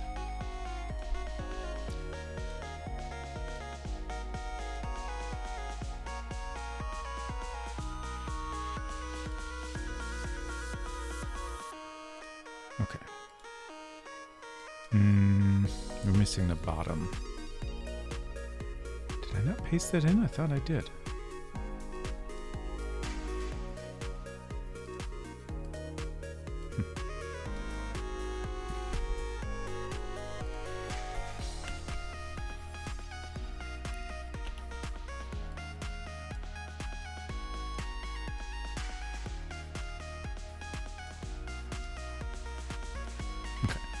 Now we can delete our background image. Oh, we have two Lillians here. So we can delete that one. Great. And now we can take all this, close that, and paste it in here. Perfect. And then these two objects are going to go, I guess we'll do these one at a time. Start with this one. It's going to be in R1 here.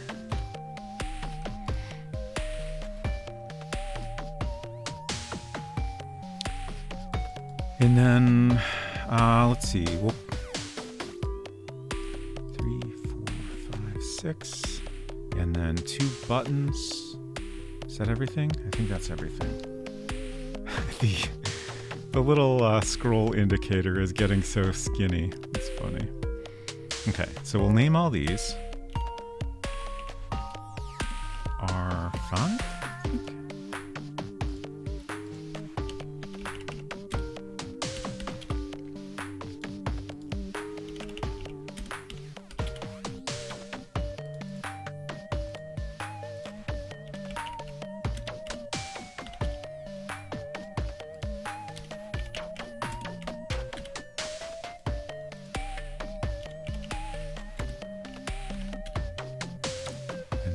Buttons, PDAS RB1, PDAS RB2.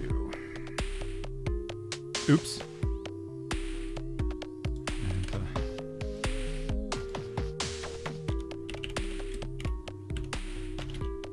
okay. So this is going to be the send button. Selected.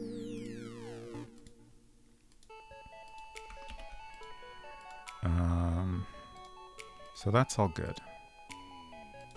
And then this text needs to change. This is the text that will appear on the reply screen, which we're generally not worried about too much because this part of the game is like focused on the graphic area. Like you can do all your interaction by just clicking. Well, Sweetie is, but we show some text here that's just kind of a summary of, you know, what appears on this current screen. Showing a reply screen.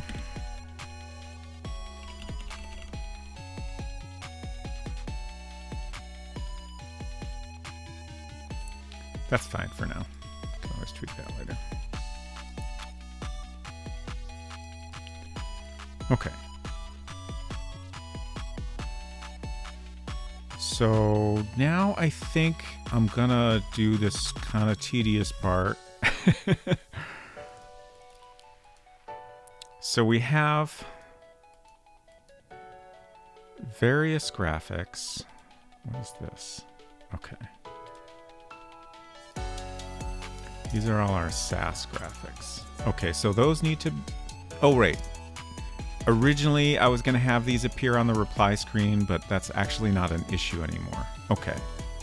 So this actually isn't that hard then. The Wi-Fi signal graphics need to be last after any other of the PDA graphics. But that might be the only thing we need to move. So we have PDAS WF0 and PDS WF1, which is when the Wi-Fi is connected. So cut, paste, and then it scrolls to the top, which is great. Love that. Now, it's all a little bit tedious to some degree, but this is the most tedious part. PDAS, was it WF0? I think that's right. And then we gotta scroll back to where that other graphic was. There it is, WF1. Okay, so we named it right. We cut, paste, scroll, scroll, scroll.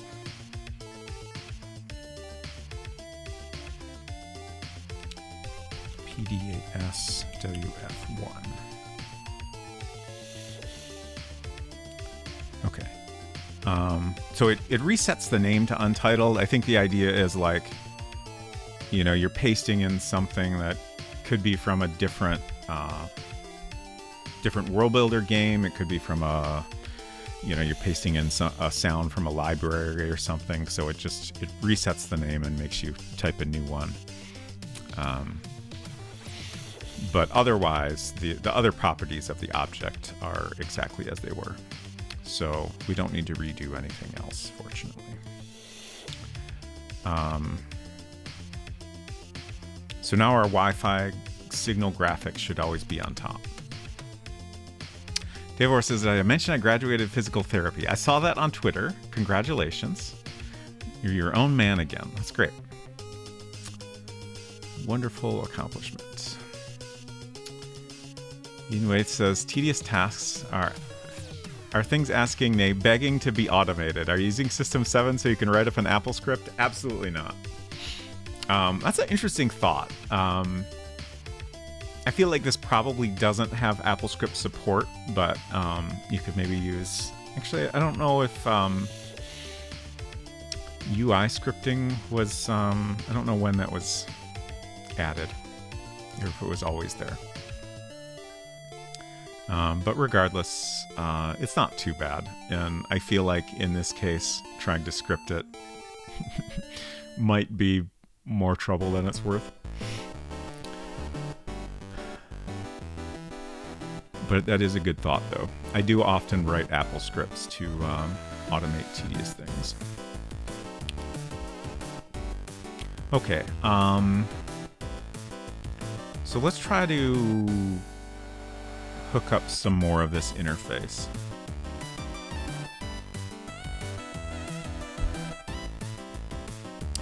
Let's also... Let's fix a bug. So here we have L2 equals 6, and this should be L2 equals 5, correct? This currently has L2 equals 3, which is not correct.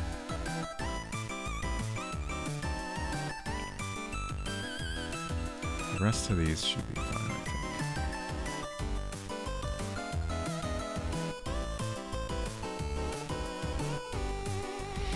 Had hip surgery in November.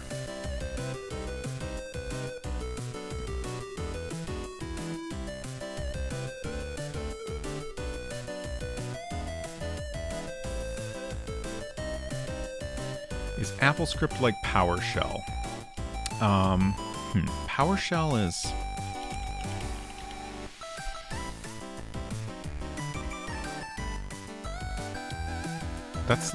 That's like your Windows command line thing, right? AppleScript is definitely very different. Like on Mac, you have the terminal to do, like the Mac terminal is basically like a Unix command line, so I think that's more equivalent to PowerShell. AppleScript is, I don't know if you caught my HyperCard streams at all, but it's a little bit similar to the language in there. Like it's trying to be like a natural language programming language, but it lets you script. Like sometimes programs will have built-in support, like a built-in what it calls a dictionary. So for example, if you're writing a script that interacts with the mail program, you know, it has its own dictionary. So like it has a concept of like a message and replying and things like that. But you can also use like GUI scripting where you're just saying, okay, you know, click on this spot of the screen, or, you know, simulate this keyboard key press or whatever. Or you can be like you can actually like refer to specific interface elements, like say the fifth menu item, for example. It's kind of interesting how much you can do with it. But I would describe it as weirdly complex. I think that trying to have a natural language programming interface is at least in this case it was a bad move and kind of made it more complicated than it really needs to be. Just because sometimes, like, the way you word something, it has to be done in a very specific way, you know, like any programming language, right? But because it's natural language, like,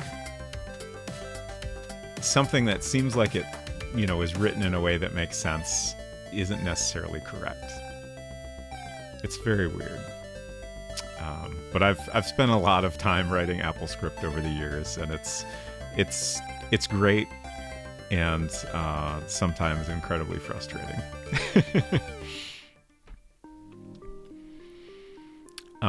These days you can actually do the same scripting with JavaScript, which I have experimented with a little bit. And I think it's like, it's a little bit better of a language to use for doing this stuff.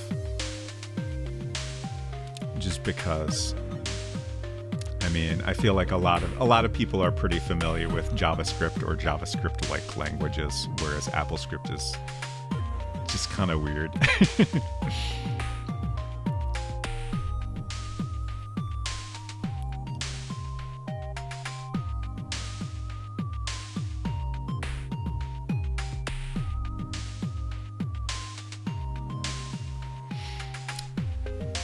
Anyway, so it's not really the type of thing where I'd ever employ any object-oriented principles. Yeah, for sure.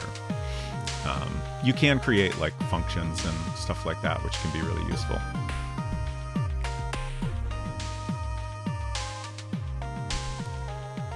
Okay. So, oh right, we were just going through to make sure these other screens were set up right. We're almost done.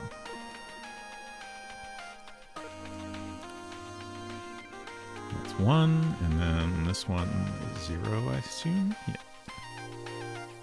Okay. Now back to our reply screen.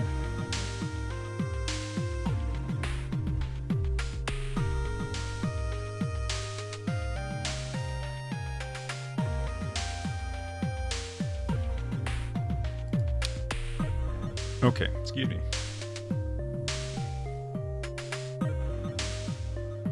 Okay, so we're going to finish up this code here. For now, I'm just going to write this code, assuming we'll have 5 different replies. But we can always tweak that later. So I think the way I'm going to handle this code is...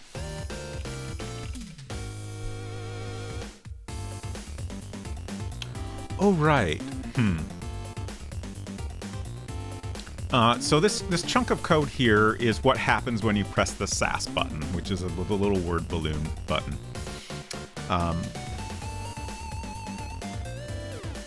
And when you press that, it will choose a random reply.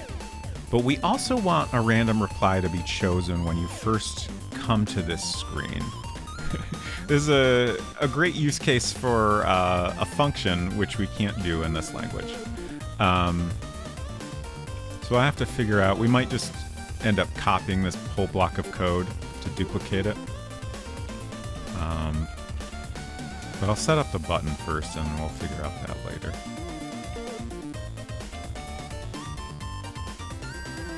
But the way I'm gonna make this work is when you press the button, it's gonna move all the possible reply options into storage, and then it will pick a random one and move that to the scene.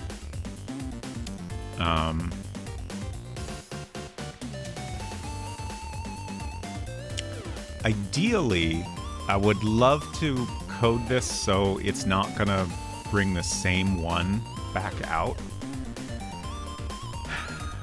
But due to the programming language limitations, I don't think it's worth the huge mess of code it would take to make that happen.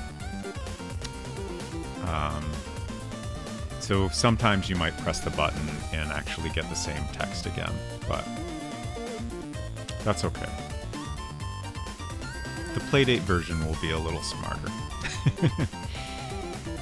Did you say this language can't do a function? Yes, I did.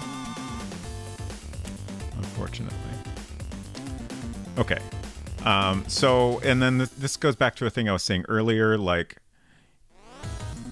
normally the way I do these screen changes is I bring in the new graphic first, and that appears on top of the old graphic, and then we move the old graphic out.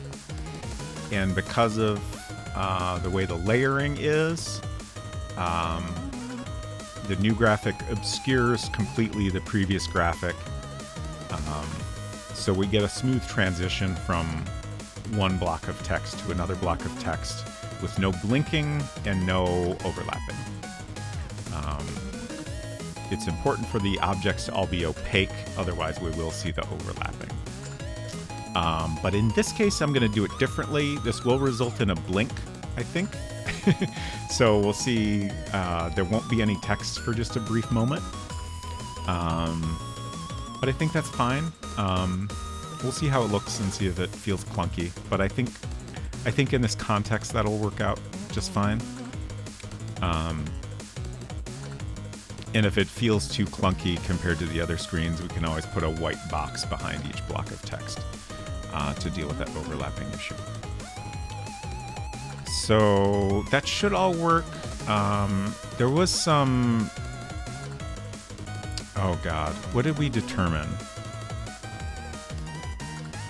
We did a lot of experimenting with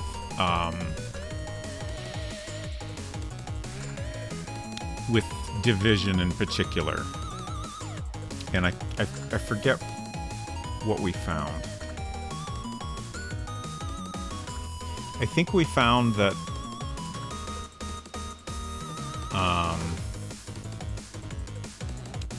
whenever you do math, you'll never get a fraction, and it's always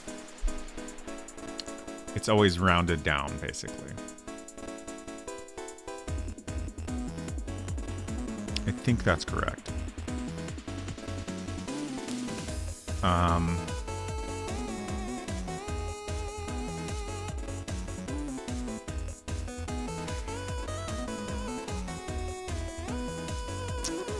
I'm trying to think, like, so random number gives us a number from, I want to say 1 to 90. I gotta look up the integer division. Yeah, like, I've never had any formal programming education.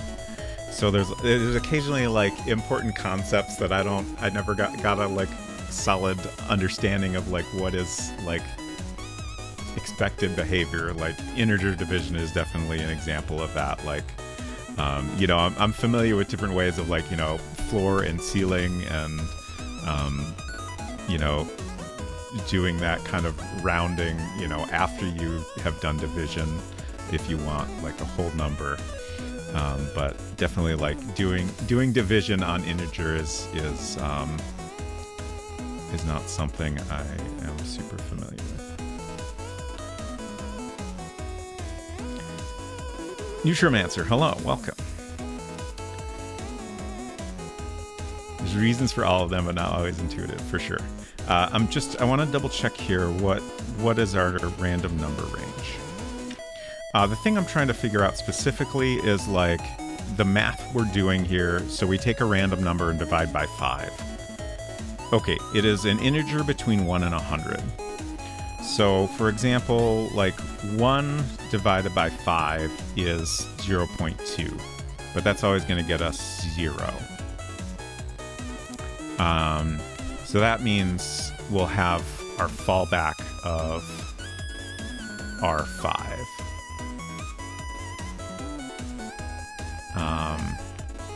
Whereas 100 divided by 5 is... Oh wait, no, I did this wrong. So we want 1 through 5, so we want to divide by 20. So 100 divided by 20 will get us 5. But okay, so this is the tricky part here. Like if we have 99 divided by 20, that gets us, if we're doing floating point math, we would have 4.95, but we're going to end up with 4.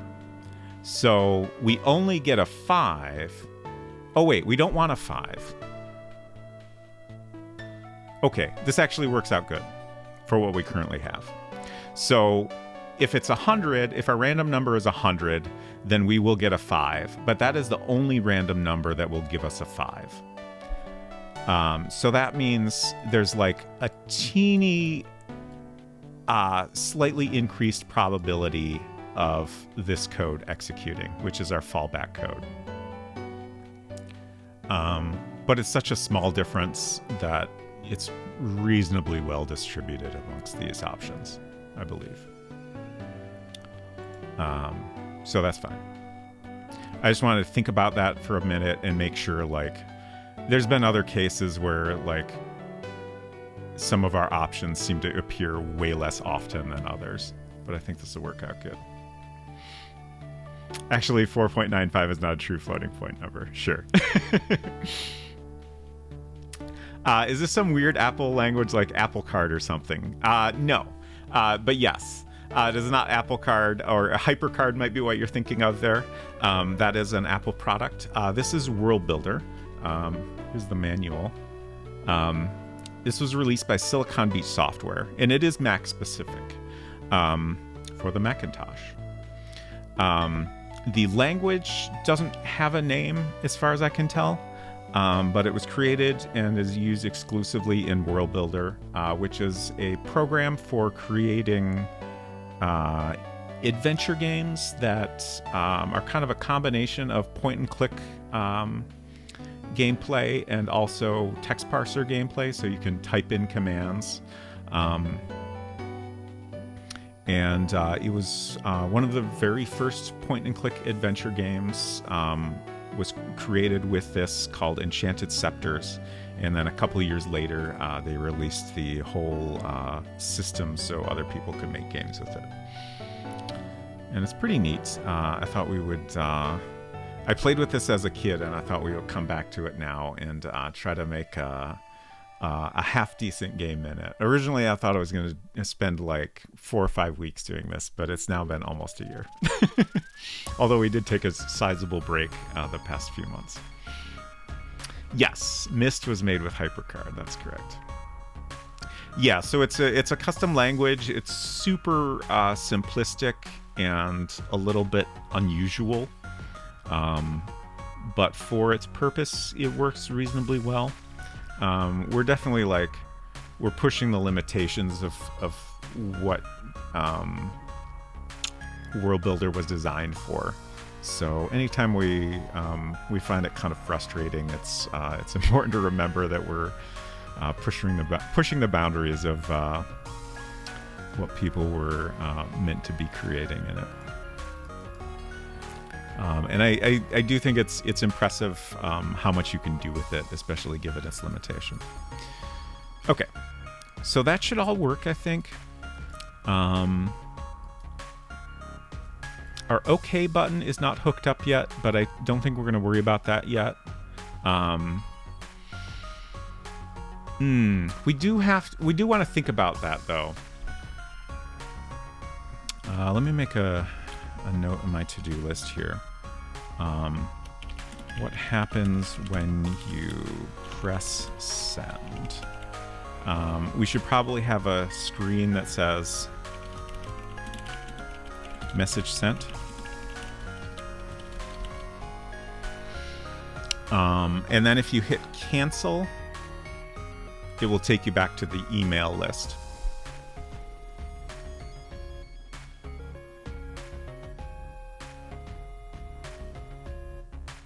Yeah.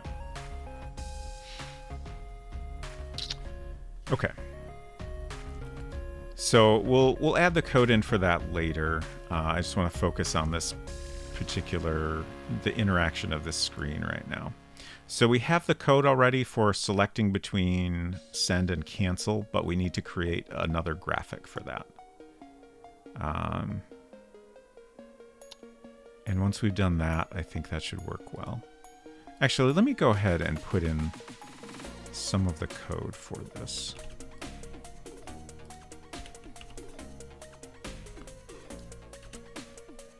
So this code will run if send is selected, and this code will run if cancel is selected. And in this case, we move player to, let's see, Lil Sweetie emails. I think that's pluralized. Yeah. And I think we can just go back to that screen, and it should be showing what you would expect to go back to, which is the final email.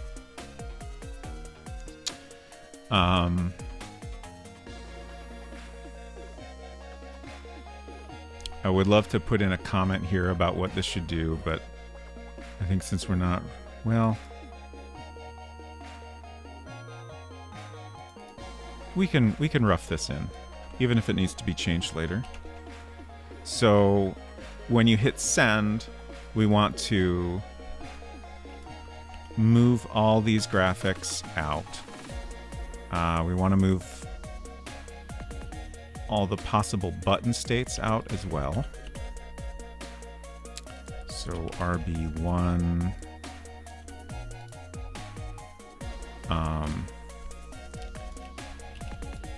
RB2 in this case should already not be in this scene, but sometimes I'm like, it's better to just be thorough and make sure everything is in the correct state. So we move all our changeable graphics into storage so they're off screen. So we just have the background. It'll still say reply. It'll still say reply with a question mark.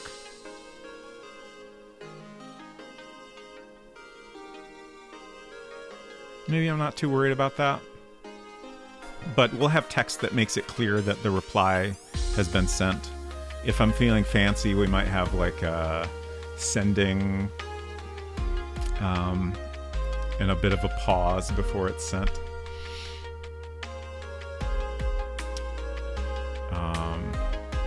We'll have to think about that. Doing a pause is actually complicated. You can't really pause, but you can maybe try to do something that's slow. Can you name variables? Absolutely not. Our variables are a letter, a number, and then the number sign. Let me see if yeah, here's an example here. So S9 number sign is a variable. And they can only be a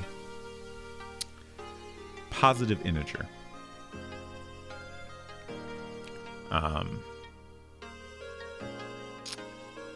So, like, if you want to store the name of an object in a variable, you can't.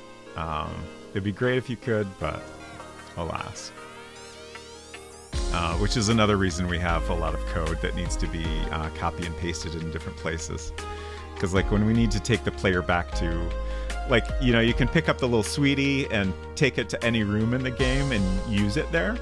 But the little sweetie interface is a room. Like, World Builder just thinks of that as, like, the player is in a different room now. So when we need to go back to where the player was, we have to set a variable that keeps track of what room they're in. And then we have to have code that goes through every number and says, okay, if this is set to this number, then we move the player to this room name. If it's set to 2, we move the player to this other room name. So it goes through a long list each time. And that's the best way you can do that sort of thing. Because again, like, we're doing something, it wasn't really, like, this game engine was not really intended for, like, object close-ups like we're doing. So we had to be a little creative in how to accomplish that. Do negatives wrap to integer max? I don't really know. So I think you can set, well, actually I shouldn't say that. I don't know what happens if you try to set a negative number. According to the manual, when you first use a variable, it will be set to kind of an unknown negative number. So if you want to check if a variable has ever been set, they tell you to check if it's less than 0.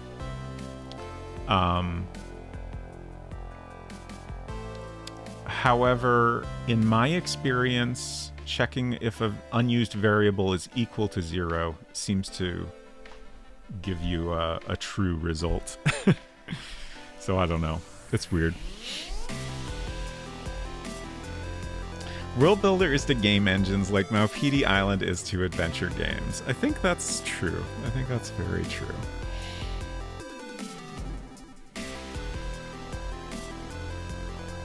Okay. Do I want to do anything else here?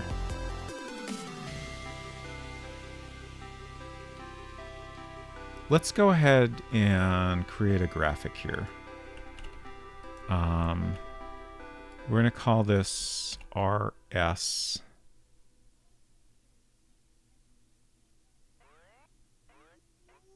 Oh, you know what? I just realized that because the way I did things, I didn't actually have to move those Wi-Fi graphics to the end of the list. That was important the way I thought we were going to do things as of last Friday. But with what we ended up with, it wasn't necessary. That's okay. We'll just name this RSent. RS for RS for reply sent. Okay. And then I'm going to go ahead and create that graphic just so we can test things.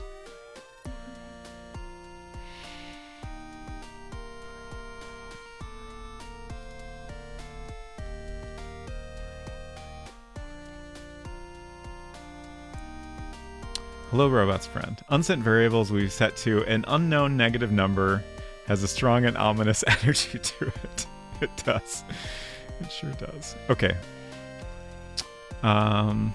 So let's create. Scroll.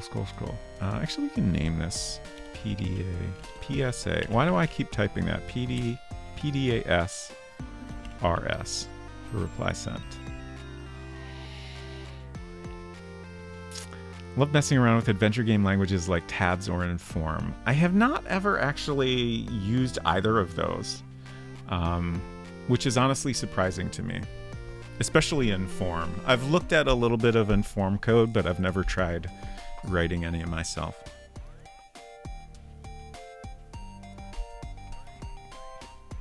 Okay.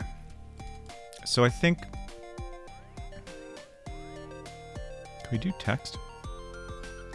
No. Okay.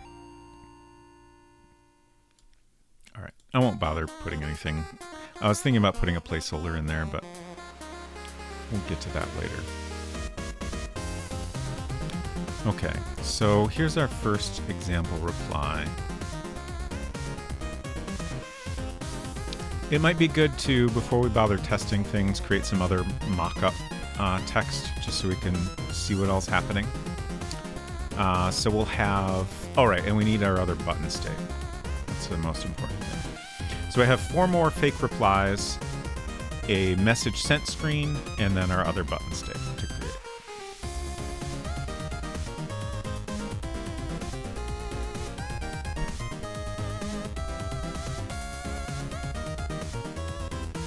Oops. Click too many times.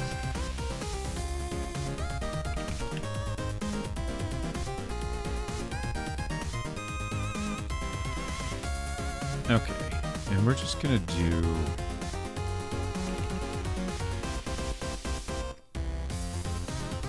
some super basic text that just says apply 2, apply 3.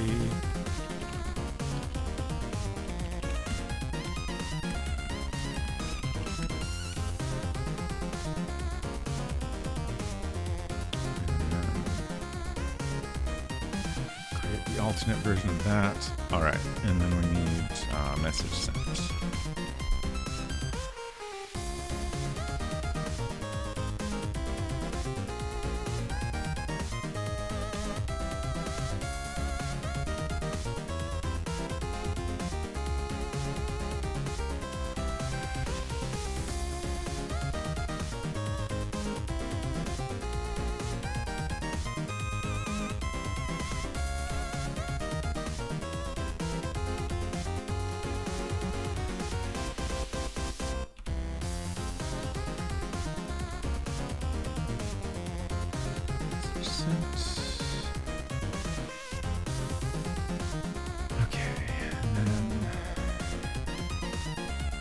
see. I already did the highlighted state for this, right? Yeah.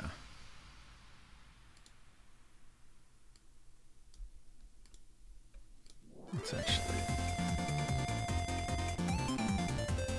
move this up here.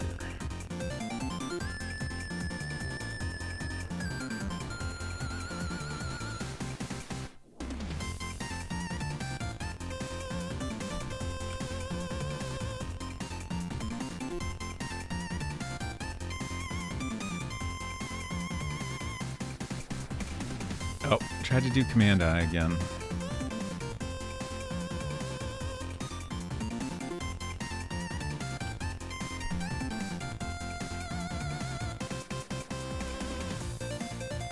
Let's see. If I make this all line up first, this will be easier to get correct. So that needs to go up 1 pixel.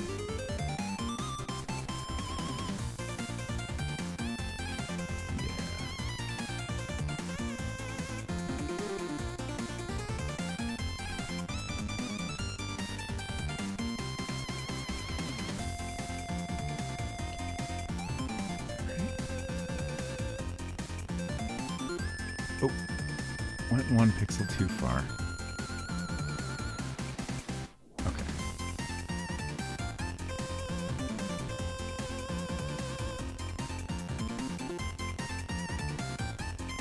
Okay.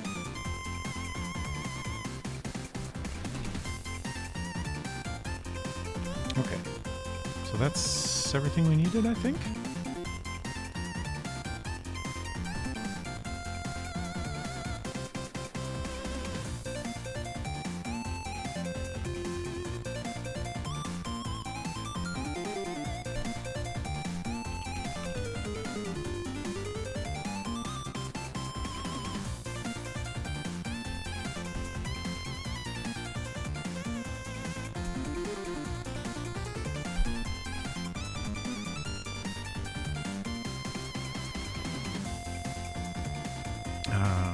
Not objects, not our scene. Let's see what I have on the clipboard. The cancel button. So we want to go in here first and line it up.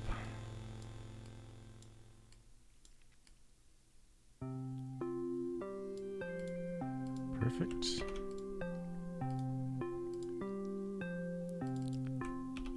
Paste it in there. And then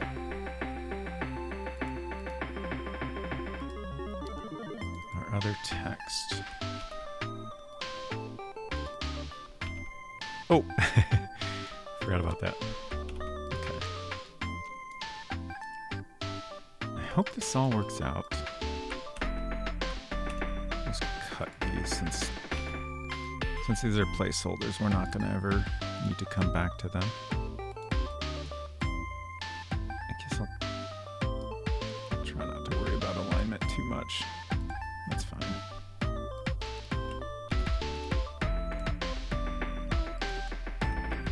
Oops.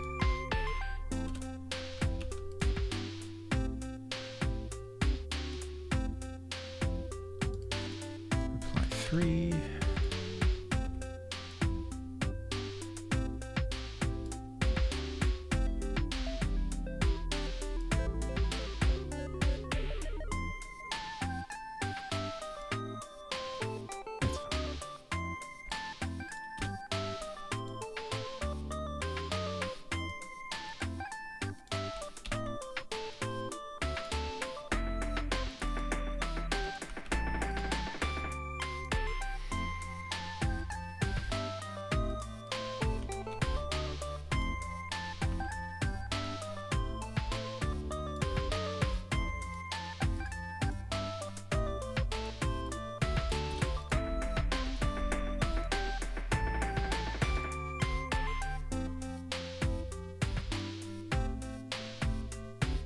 Alright, I didn't give myself anything to align with.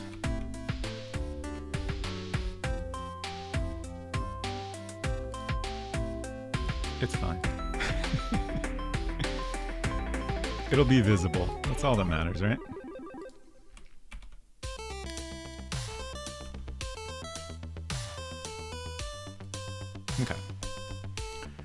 So we should be able to...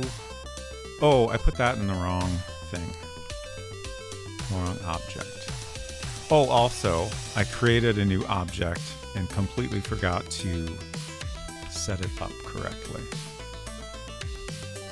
I'm pretty sure I copy and pasted the rest of these. Oh, these are all wrong. Okay. It's a good thing I checked. Okay. So these all need to start out in storage, which is very important.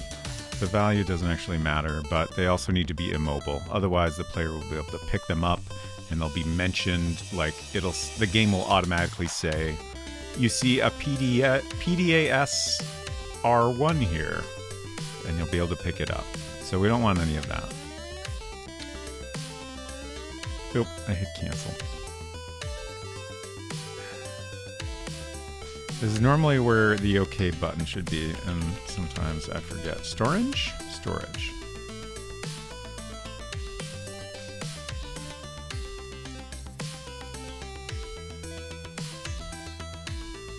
So now I gotta go through all of these and make sure they're correct.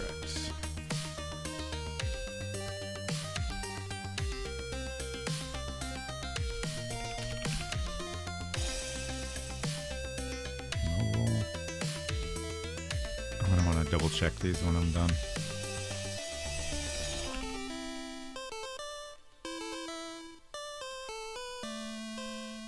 I feel like I missed this one.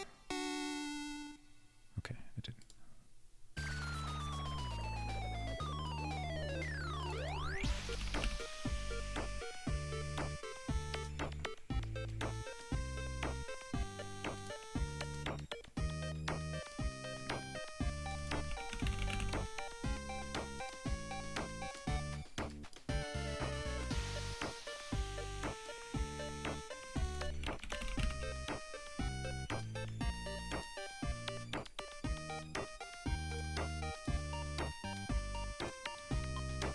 Also, no, I don't know why I'm bothering to set the value to 0 every time. It really does not matter.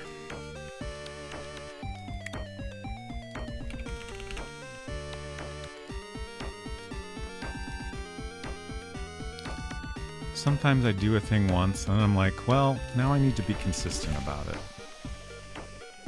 Even if it absolutely does not matter.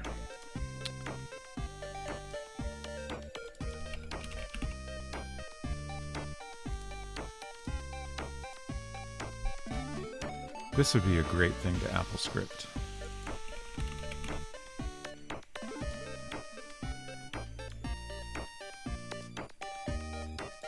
Like you could probably, just to give an example of something you could do with AppleScript, you could probably write a script that's, like, even if this doesn't have AppleScripting support, you could write a script that says, you know, open this menu, select this menu item, and then you could have it, you know, enter storage into this text field.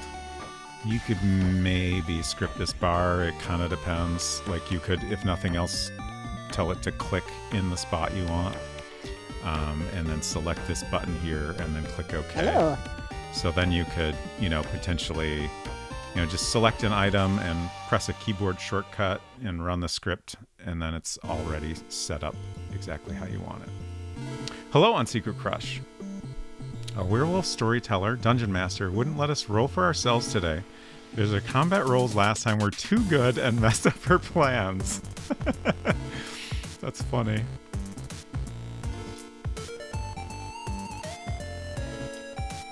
Okay. Storage, mobile object. Storage, mobile object. These should be good already.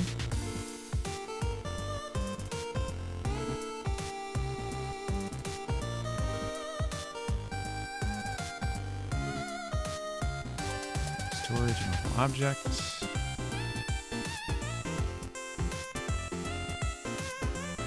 And then this one is fix storage mobile object. Okay, hopefully we got them all. I think we got them all.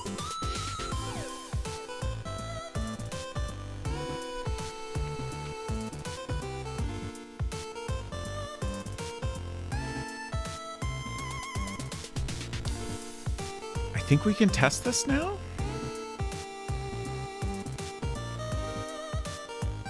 I could write a little cheat code to get us to where we need to get to more quickly, but I think for now I won't worry about it.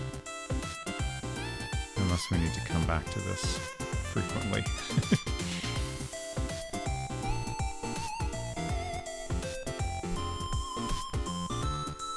So, we already have some cheat codes that'll help here. For example, we can just get all the items we need.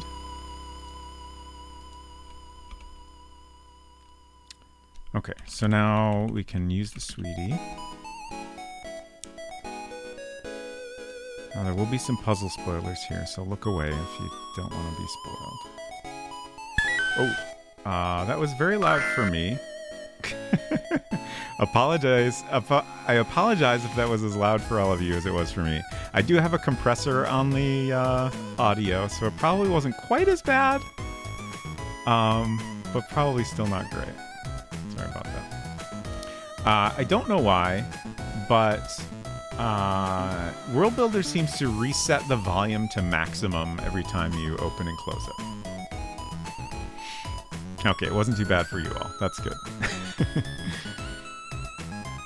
So Crush says, I think she was mostly doing it for expedience. Today was more role-playing than combat, so she was rolling stuff like, did you find a record you're looking for at the library? Ah, okay.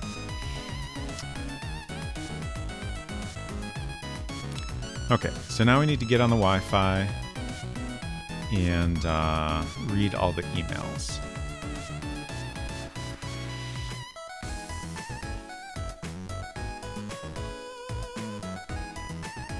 Huh.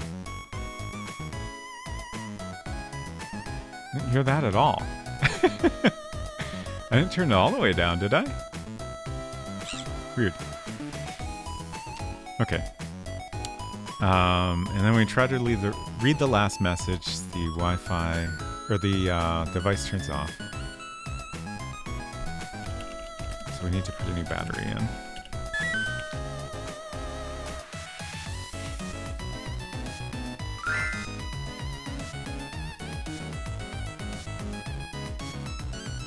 Okay. This is actually, we should test a change we made. So let's close. Here on my keyboard. And then open the sweetie again. And it should take us directly to the email interface. Great. So now we can open this and hit OK. And right. So this isn't correct, but it is what we expected. So once the code is done, I'll either duplicate it or figure out a way to get the random code to run immediately when you get to this screen. But we do have our correct Wi-Fi symbol, which is good. And then when we hit this button, we should get one of the random replies.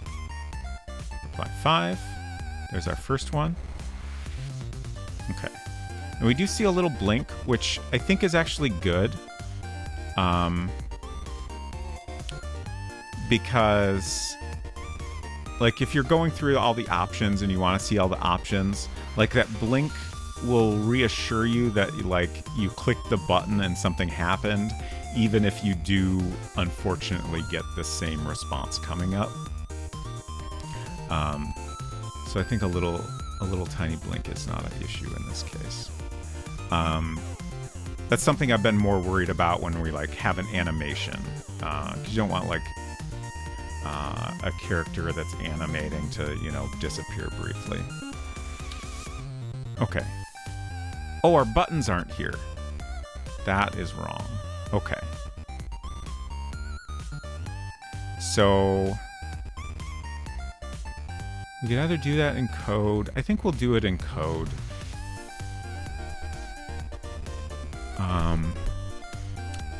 we need to have it set up so the send state is automatically on the screen.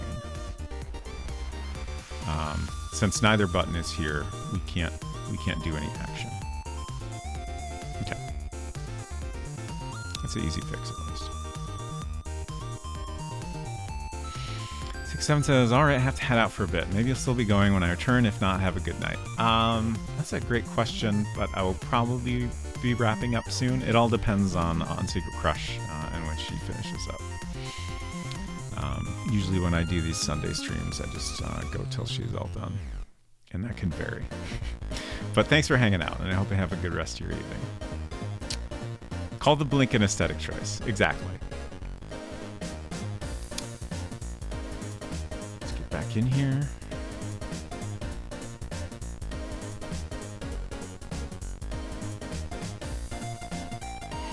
Anyway said, love the light reflection on the darkened screen. Thank you.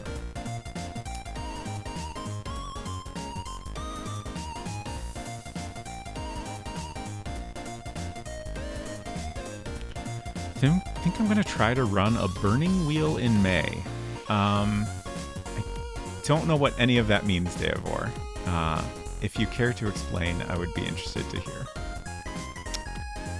Oh, you're done now. Okay. I wasn't sure if you were done or just taking a little break to chat or what. Okay. Thinking about making some kind of potato for dinner. Nice. Sounds like a fire hazard. Yeah, it does a little bit.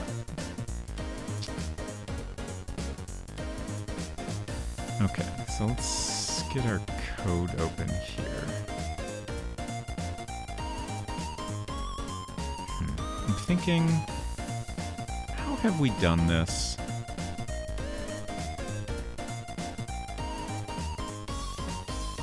Let's be consistent and do this the same way we've done other screens. I think maybe I didn't do this in code with our other screens. For example, when you first get to the email screen, email list 1 is on the screen. So let's see what the object data is set to. Yeah, okay. So for our send button, we want the default location to be little sweetie reply.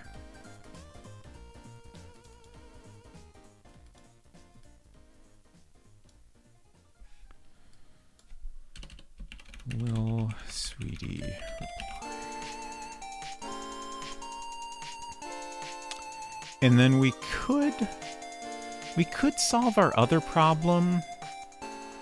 Let's do that for now. I can always change it later.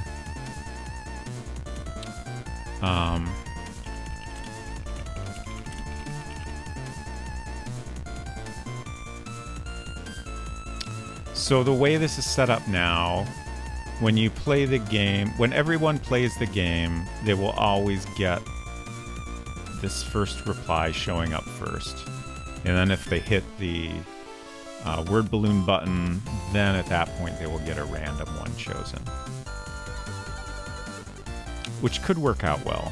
It ultimately, whether or not I'm happy with that might depend on the options I end up writing up.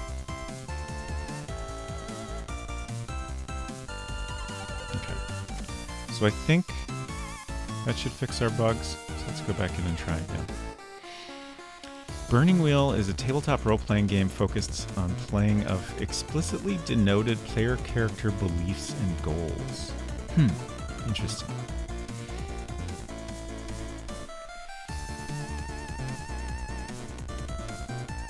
Robot's friend says, aesthetic choice is the film student word for anything unintended that might happen. Definitely.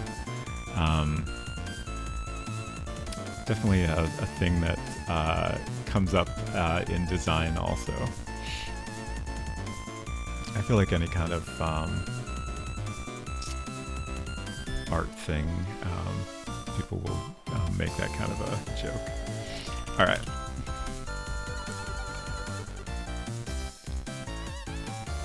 Oh, we forgot to get our items. Sheet items.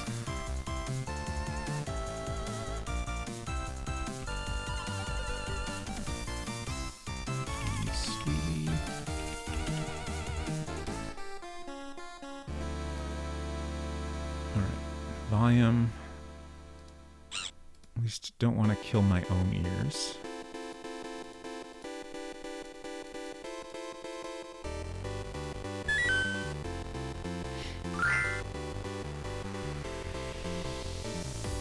So one of the, I mentioned at the beginning of Extreme that I'm experimenting with a different audio setup. We're not using loopback audio today. Just because I would like to try to rule out whether that is related at all to the couple audio quirks I've had recently.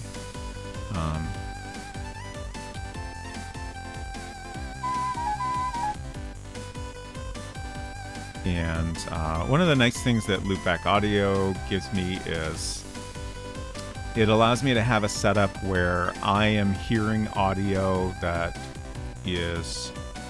has the levels adjusted the same way they are going out on stream. So like I can still adjust my own volume like however I want it, but like the relative volumes of things. So if like my music is turned down a little lower than default and the game is a little louder than default, like, I hear those differences the same way you all do, which is nice. Because it, gives me some confidence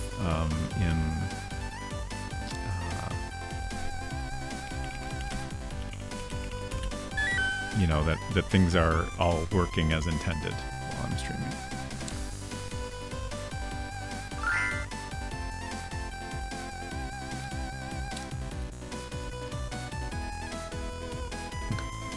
Now, there's our reply screen, and we have our initial reply showing automatically. We have our buttons.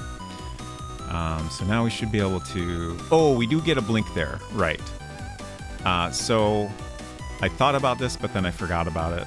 I'm going to put a white box behind these so that we don't get this clunky overlapping. It's not the worst thing in the world. We could say that it's the way the pixels refresh on this device just result in this effect, but it does look a little nicer if we fix it up, so we will do that.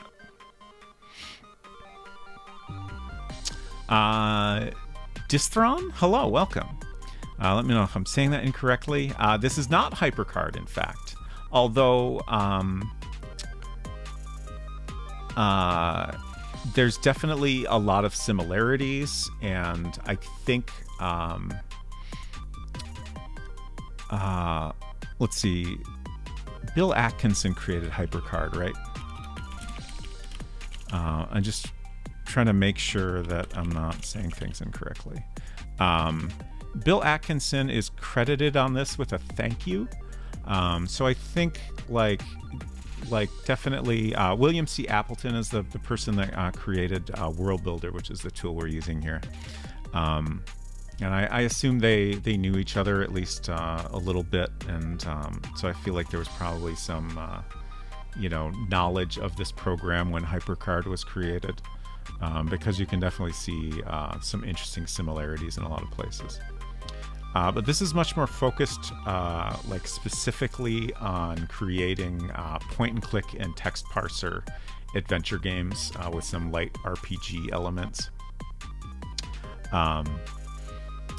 Although interesting, the manual does suggest that you could create other types of programs in it. I don't know if anyone ever did that.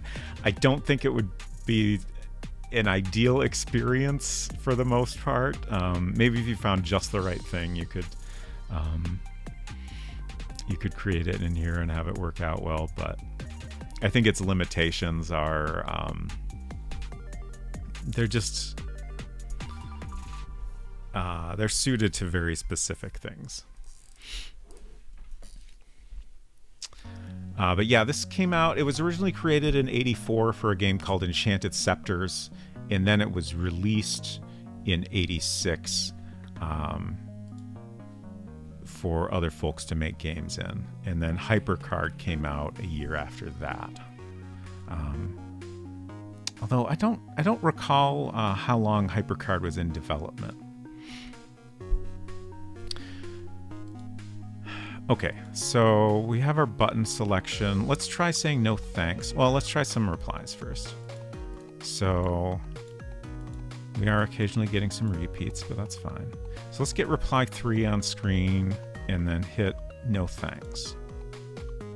And then we come back to here. But then we should be able to hit OK again. Okay, and come back exactly where we were. So that's great. I think that's all how we want it. And then let's see, we'll hit random one more time and then hit OK. Oh.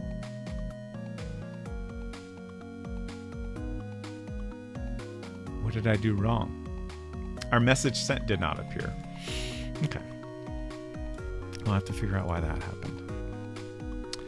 Played a few of these games in emulation. Nice. I never played very many third-party world builder games. I had a copy of Enchanted Scepters. I still do, in fact. I have the floppy disk somewhere. I'm not sure where it is right now.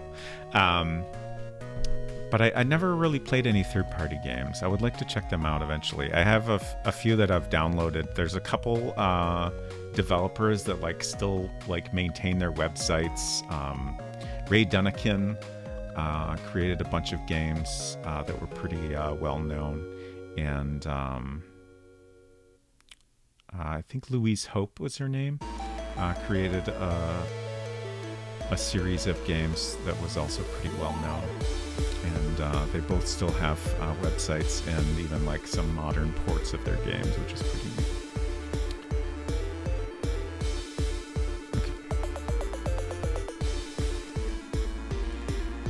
We do need to wrap up soon, but I think we have just enough time to fix our last couple bugs here.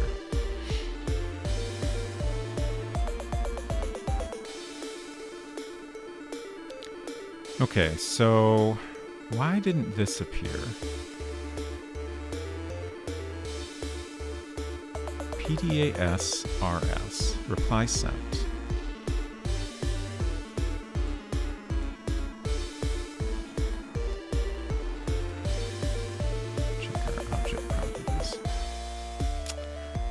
Do you know if it ever came to any of the newer color Macs? So it was later updated to run on more recent operating systems, and it was made freeware at some point. You can still there's a website where you can grab a copy for yourself if you're interested in checking it out, and it will run on basically any version of classic Mac OS. And that includes early versions of OS X, had the classic or Rosetta mode, and it'll run in that as well. But it's still in black and white, so you can't do color graphics. But it is cool that you can play it in a pretty broad range of OS version. Let's see, I'm trying to... I'll just post a link to my site here, which has some links to a bunch of different things I've been talking about. So there's a link there to download World Builder, check out the manual, which is the same, a PDF of the same thing I have here, and there's also links to Ray Dunnikin and Louise Hope's games.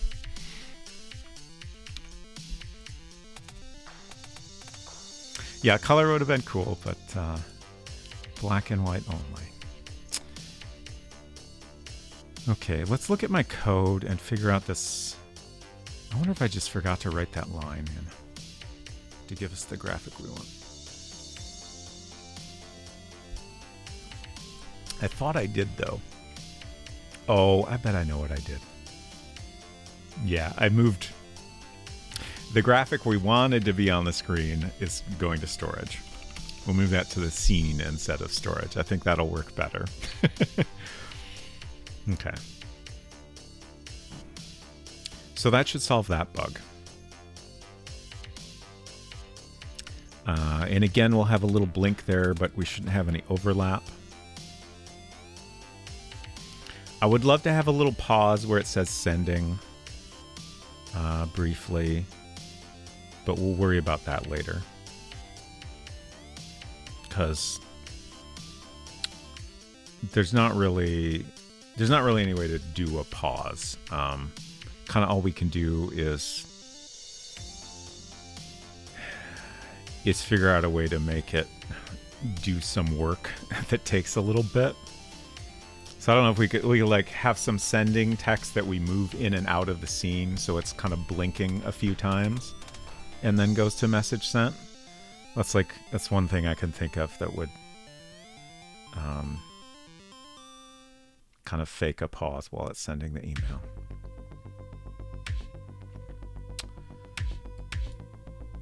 And then let's put a white square around our graphics here so we don't get that weird overlap. Nutrimancer says, you probably already know this, but there's a $1 bundle of old Mac Venture games out there. Yes, I did know that. Shoot, what site is that on?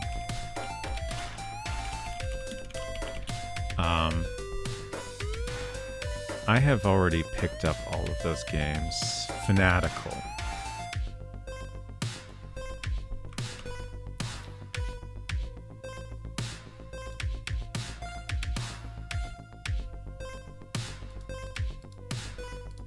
Just in case anyone else is interested in that. Not directly related to what we're doing today, but like the gameplay style of the Mac Venture games is really similar to World Builder. Has a lot in common. And of course I've played those previously, except for the Deja Vu game. Okay, buttons. Double click. Okay. So now we're just gonna select rectangle, get a white fill, and we'll do no pen, although it doesn't really matter. And just draw a square around this. I'm trying to make this big enough so it includes the black area of the no thanks button, even though I can't see where that is here. Make sure I've sized it correctly first. Okay. Oh, almost perfect. Amazing. Okay. Now it's perfect. So we'll copy that. It should only be necessary in the later one, because that's always going to appear on top. But just to be sure, we'll put it in both. Okay. Hopefully we fixed all the bugs now and everything is perfect.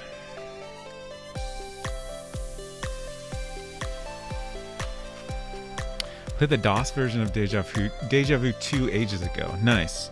I've checked out the original Mac versions, of course, because that's like very much of interest to me to see exactly how those versions work. And then I checked out the NES versions just because those seem to be like the best known versions of the games. And you also get like some fun things like all the scenes have music. Whereas the Mac versions have very little music. And it's kind of interesting to see some of the content differences also. Nintendo requested a lot of changes in Uninvited in particular, I think. They were kind of interesting to see. But they've been on quite a few other systems, like 2GS has color versions of the games that are otherwise pretty similar to the Mac versions. And certain games like Shadowgate has been ported to a lot of different systems over the years. Oh, Deja Vu was on Game Boy Color as well. I'm pretty sure that Shadowgate was on Game Boy Color also, which is kind of fascinating to think about.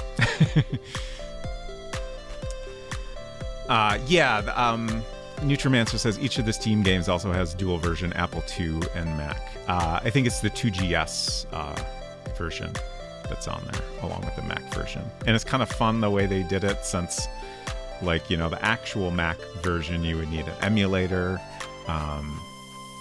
But instead of, expecting people to do that, they just recreated the whole Mac UI, which is kind of fun. I appreciate that they tried to, recreate the original experience.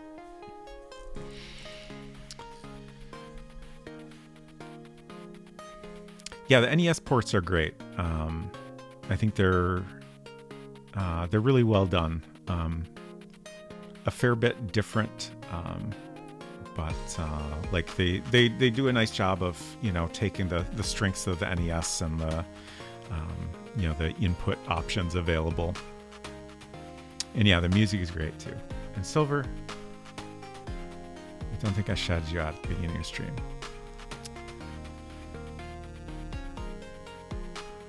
You talk about that a lot, Silver.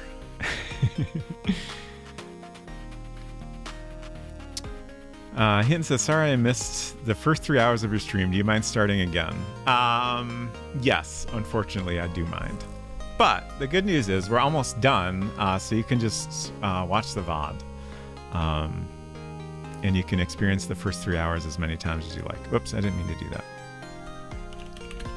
Also, hello, Hinton. I hope you're doing well today.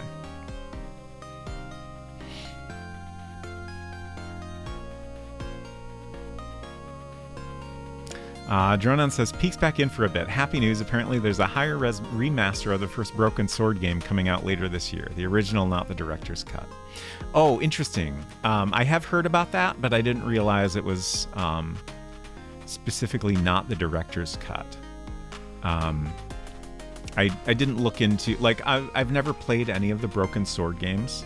I guess I played a teeny tiny bit of the first one on... like my iPad, I think, one time. But that's pretty much it. So yeah, I don't really know what the differences are in the different versions of that game. But it looked like they were doing a pretty nice job with the remaster that they're working on. Higher resolution art, but like trying to, stay as close as they could to the look of the original. Silver says I talk about a lot of things. That's true. And perfectly reasonable. Oh, Puzzle says I love the NES ports, especially for removing the time limits, because that always caught me up. That is reasonable. Man, the torches in Shadowgate, that is... I guess when I got to the NES versions of both of those games, like, I knew everything I needed to do, so, like, I don't know that I really appreciated that difference. But yeah, that is interesting.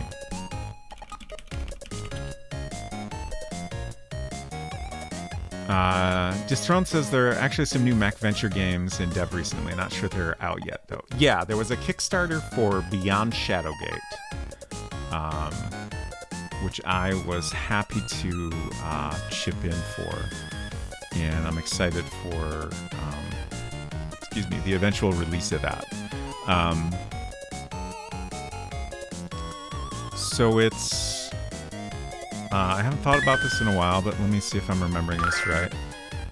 There goes my own ears again.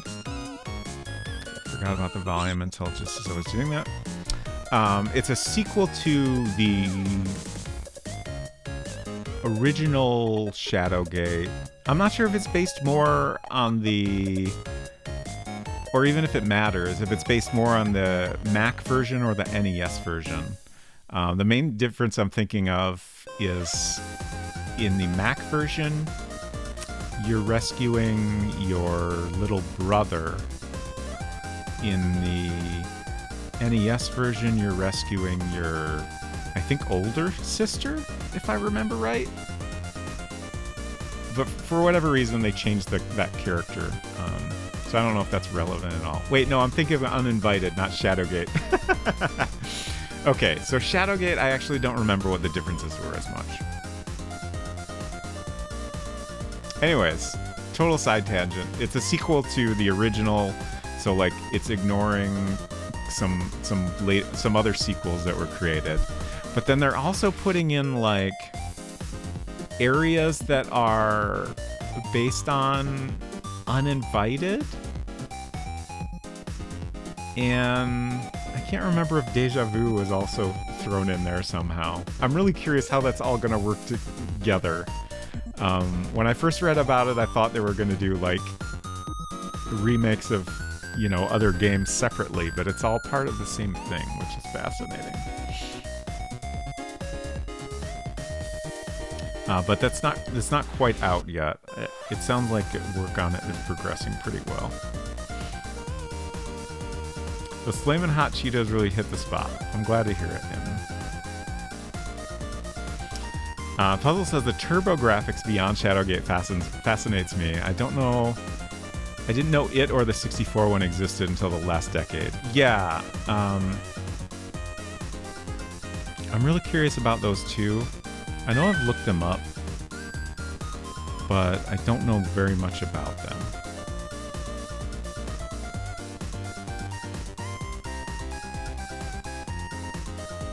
I want to say the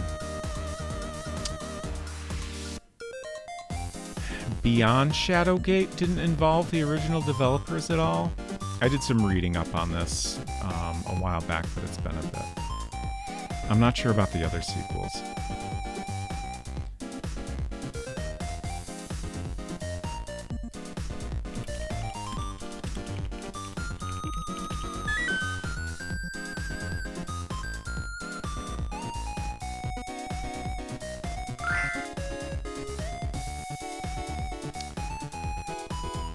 Snowy says, Broken Sword is maybe my favorite point and click. I highly recommend the original over the director's cut, but both come bundled in GOG. It's nice they did that. That is great. And I will definitely keep that in mind when I eventually get around to them. I definitely want to play at least the first game in that series at some point, and I guess I can't imagine why I wouldn't stream it. And I will probably play the original version, even if the remake is out by then, just because I like to see, in most cases, the original version of a game before I check out the remake. Sometimes, for reasons I can't really explain to you, I'm just like, oh, whatever. We'll just check out the remake. Okay. I think I finally clicked my way into the correct part of the game here. Okay.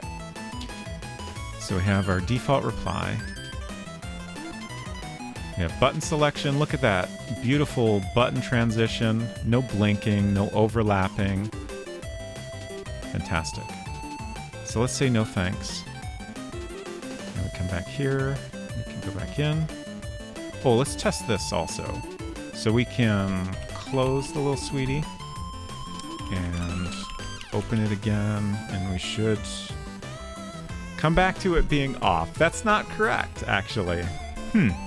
Why did that happen?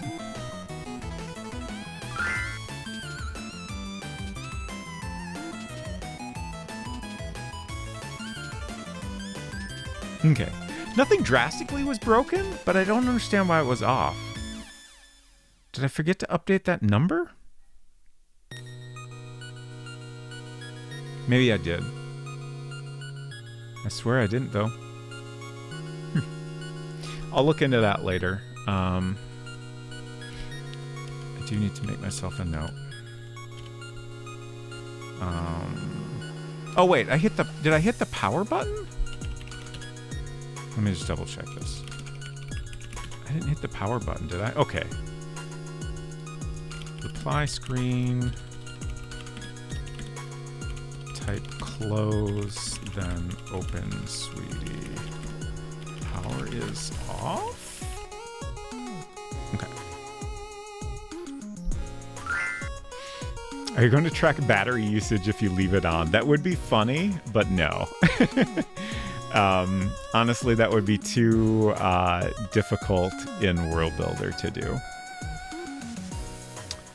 Okay. So let's try generating some random replies. That's all working. it might be nice to come up with 10 different replies just so we have a lot of options to cycle through. That will decrease how often you hit the button and the same reply comes up. But we'll see. I'll try to write up some options before we work on this next time.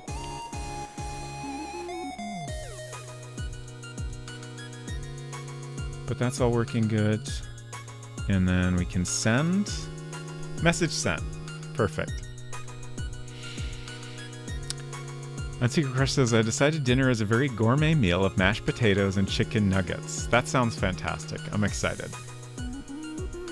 And that's going to be it for stream today.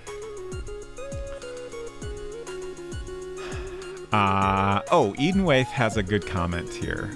So I said I haven't played any Broken Sword games, but I have watched some other folks play them a little bit. Thanks for the follow. Great to have you here.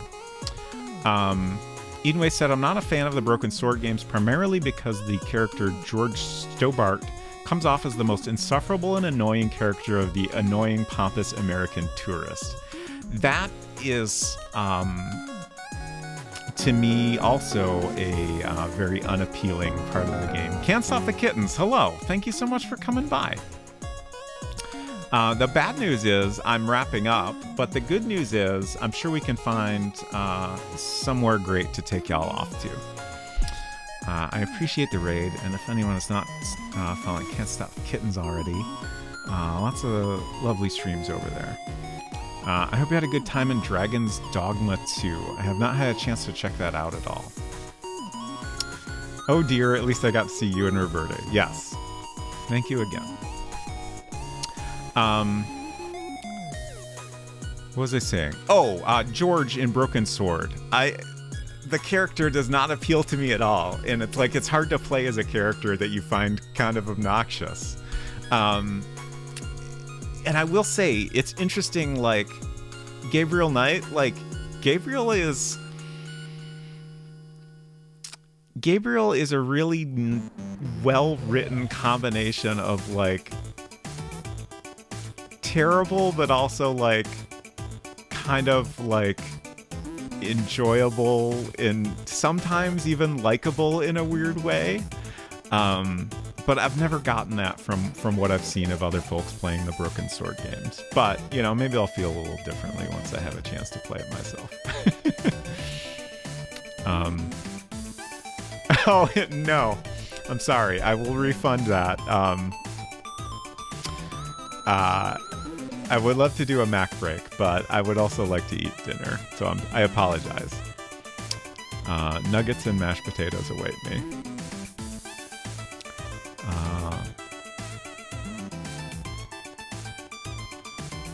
Just Throne says, so in the game where you're like messaging your friend with a little sweetie. I'm trying to decide how much of the game to spoil. I feel like since you just came in, I don't want to spoil the game too much for you. Oh.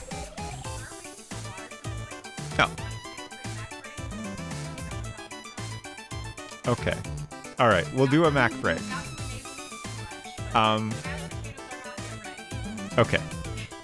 I do have to go to the bathroom real quick, but Hinton, please let me know which Mac break game you would like. Hinton says, oh, Hinton, no. Classic of the Twitch. Let's see. There's our games. So we only have a few Mac break games right now, but feel free to pick one of those if you like. But yeah, as far as you're messaging a particular person in the game through your little sweetie. I'll tell you that much, I guess. Pipe Dream? Okay, fantastic. I'll be back in just a minute, and then we'll check out Pipe Dream.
Okay.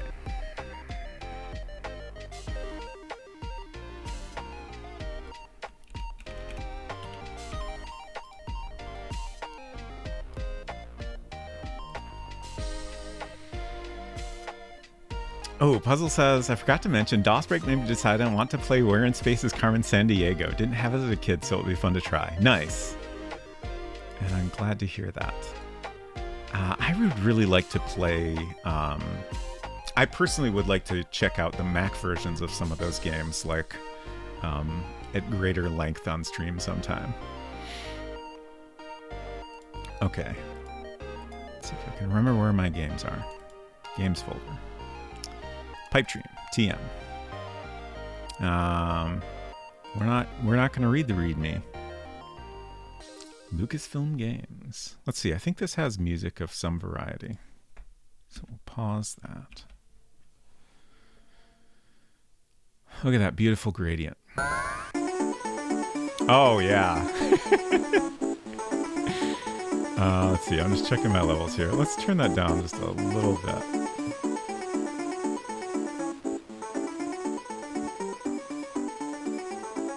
Okay, I think those levels look okay, but let me know if it's too too loud still. I think basic is good.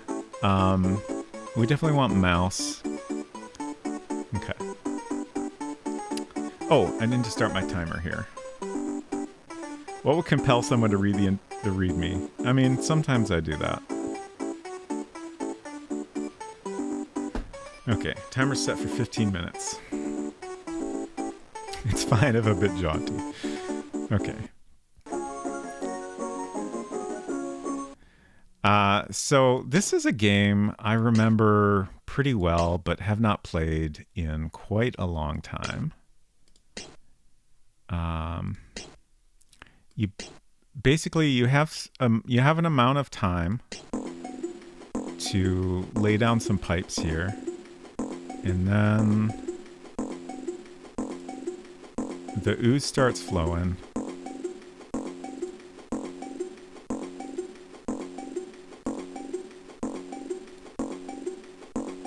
And you want to get things as far as you can.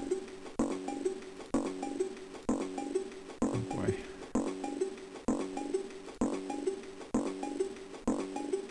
Ooh.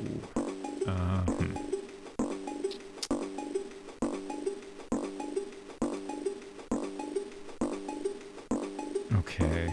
Can I? Well, it's too late now.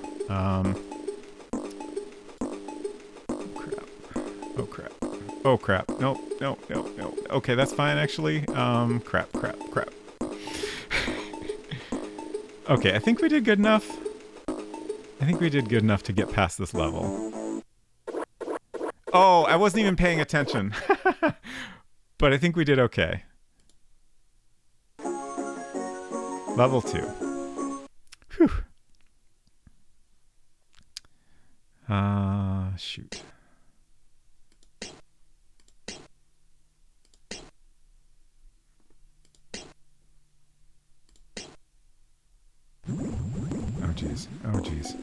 Oh jeez. Oh no.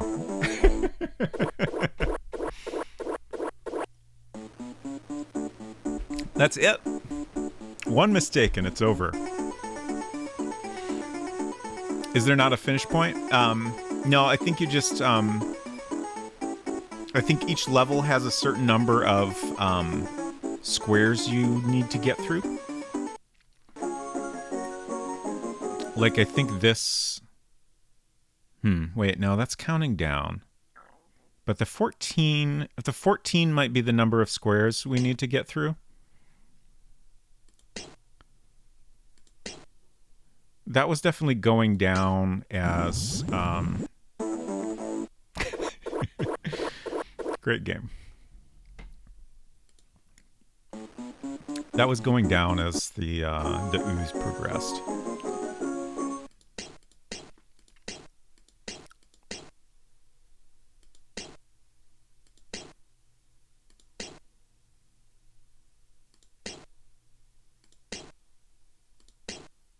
Oh, come on.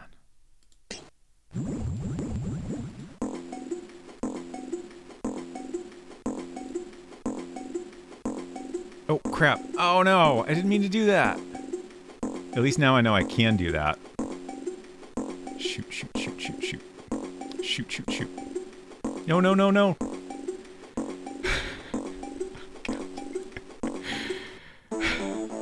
Okay, so yeah, it got down to 6.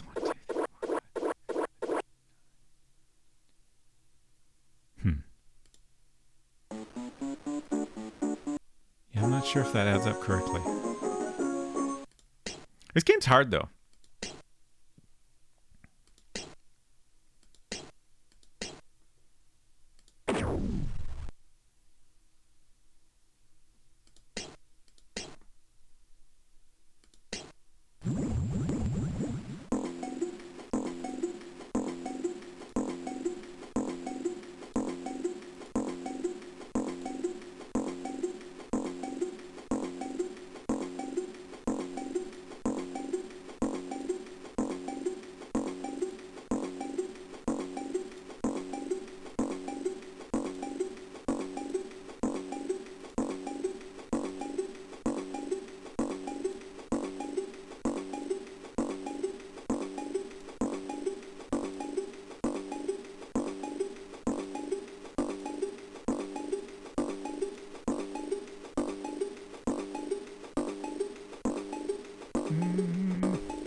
Couldn't do it. But we did get down to 0.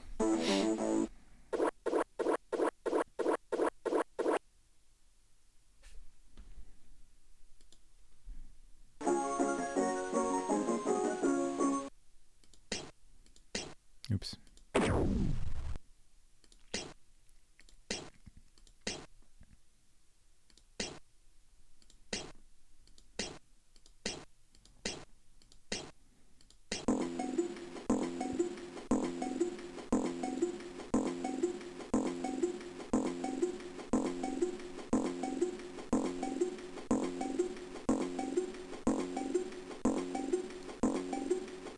Oh, come on.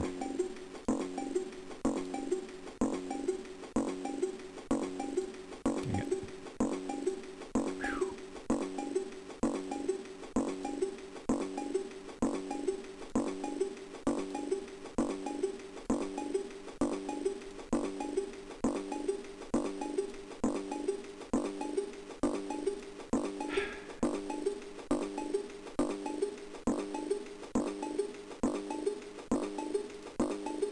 There we go.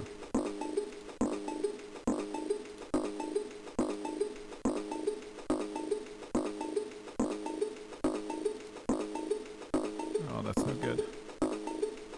Okay. We got past the level at least.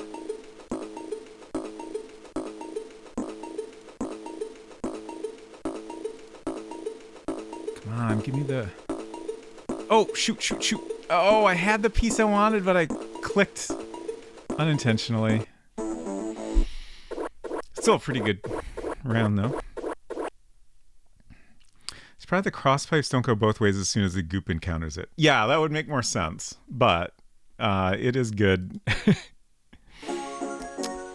It is helpful that it doesn't, because otherwise it'd be hard to avoid a game over there. It'd be a lot more complicated. Shit. Shit, shit, shit. Shoot, shoot, shoot. Oh, crap. Oh, crap. Oh, crap. Oh. This is brutal. I just noticed this gap in the border. Can you go around the screen there? Expert 2 plumber. Wow, that's interesting.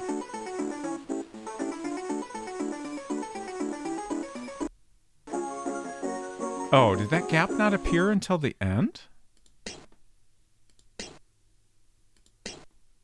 Interesting.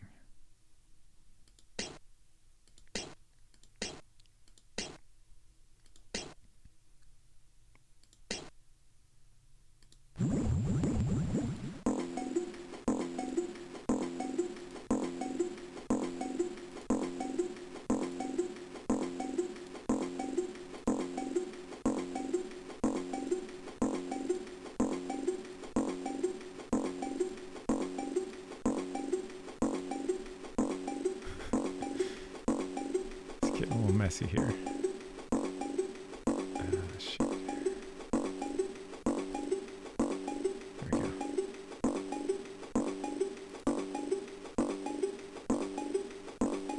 Oh, that's not good.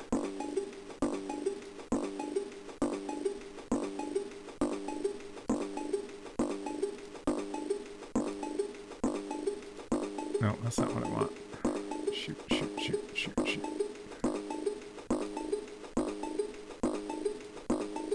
There we go. Oh no. Oh, wait. There we go. There we go.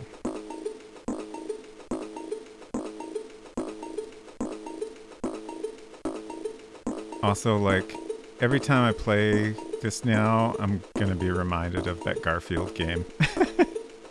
Garfield and the Attack of the Mutant Lasagna.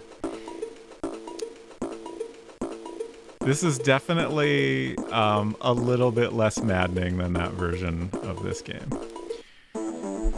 Whew. The opening music of the level sounds very similar to the Peppa Pig theme. Wow. Game sure goes from a cheery start theme to something very stressful. Yeah, I feel like they probably did that on purpose to at least not make the entire experience extremely stressful.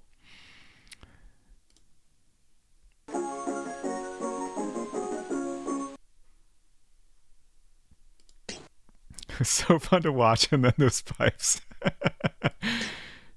The game was certainly an experience. I'm glad I played it. I don't wish to ever play it again. Oh, this is brutal. How am I supposed to do this? Okay, there we go. We got somewhere. Okay, we're getting there.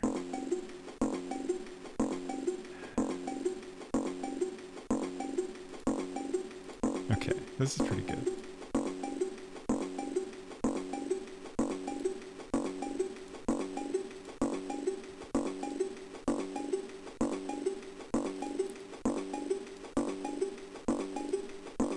Great. Shoot.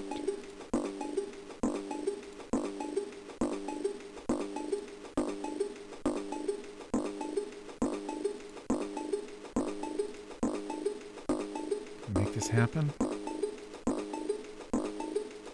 Yeah, there we go. Let's see.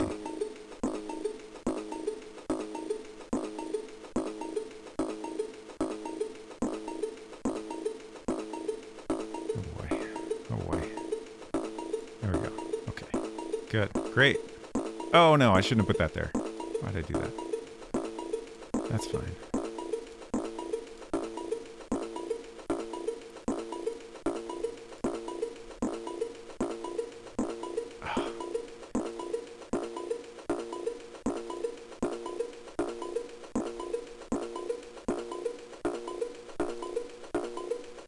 I'm doing real good here.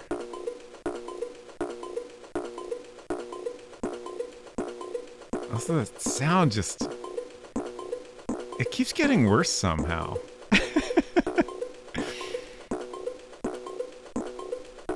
Yes, there we go. Okay.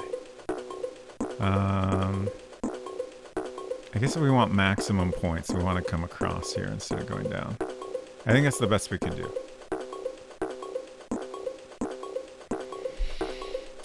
Chill vibes, sure.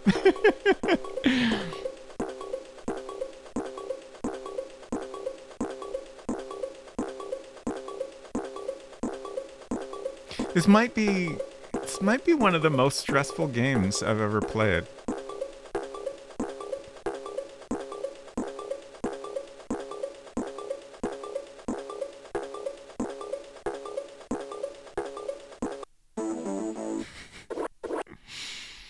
Click to continue. This is the farthest we've gotten, though. That's what the dist thing is about? Yeah. I think we need a certain number of... I assume that's short for distribution. This was probably explained in the README that we failed to look at. Oh, so here we have gaps on the side. Okay. Let's... If I can get far enough, let's see if we can go through the side of the level with these gaps. Boy. Okay. Yeah, there we go. I think that'll work. I feel like I'm interpreting that correctly.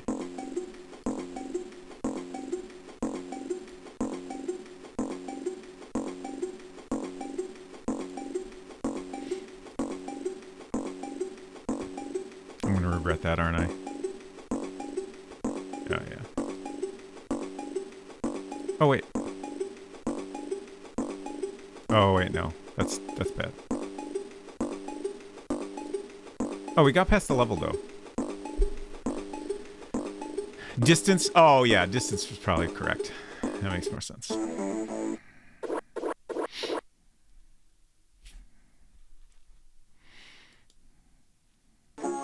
Level 4. Oh, we can go in 2 directions now. That's exciting.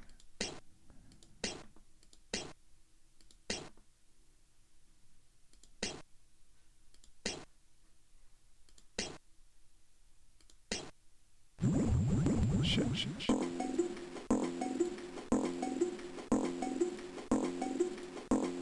Oh boy. Oh boy.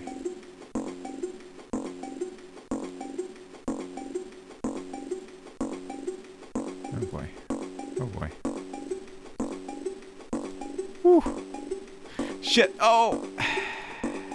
Crap. Oh crap. Oh crap. Oh crap.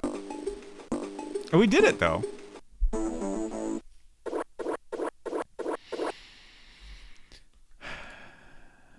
I wonder if we get... What? What? Oh, God. What? This is terrifying. Oh, my God.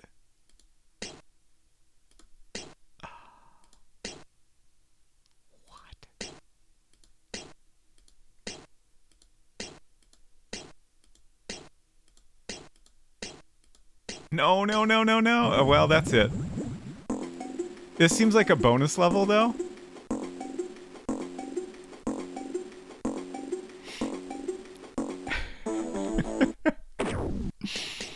Password, haha. Okay, we got a password.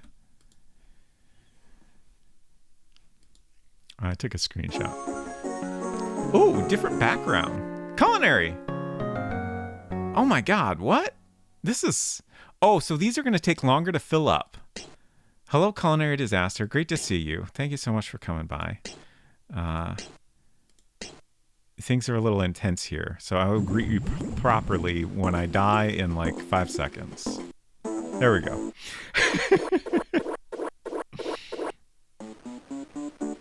I hope y'all had a good time with Racing Lagoon today.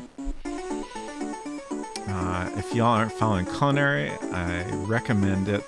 Culinary has been playing a PS1 game called Racing Lagoon, which is like a street racing RPG, and I love it. Also, Culinary, I meant to ask you if you caught any of Pixel Turkey the other day did a trucking stream, and she was playing a game called Decotora, or not, a Decotora racing game, which is like the Japanese decorated trucks. And I don't remember the full title, but it's got Art Truck Battle in it in English. And I feel like it's something you would appreciate a lot. So I want to make sure that you were aware of it. Let me see if I can grab a quick link to that VOD here. Yeah, here we go.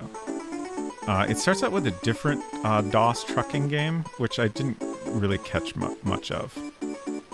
If you skip to like halfway through or something, you can check out the PS1 game, which is very, very cool. Like, it starts out with an incredible intro, and like you start the game with a super plain truck, and I assume you like are able to upgrade your truck over time as you win races and stuff. It seems so cool. Unfortunately, it's not in English, but it seemed like you could at least make your way through it. Play the Garfield bootleg version of Pipe Dream again? No, never. Okay. Unfortunately, I am out of time. This music is a little too intense. I didn't mean to start game. I meant to quit game. Okay, there we go.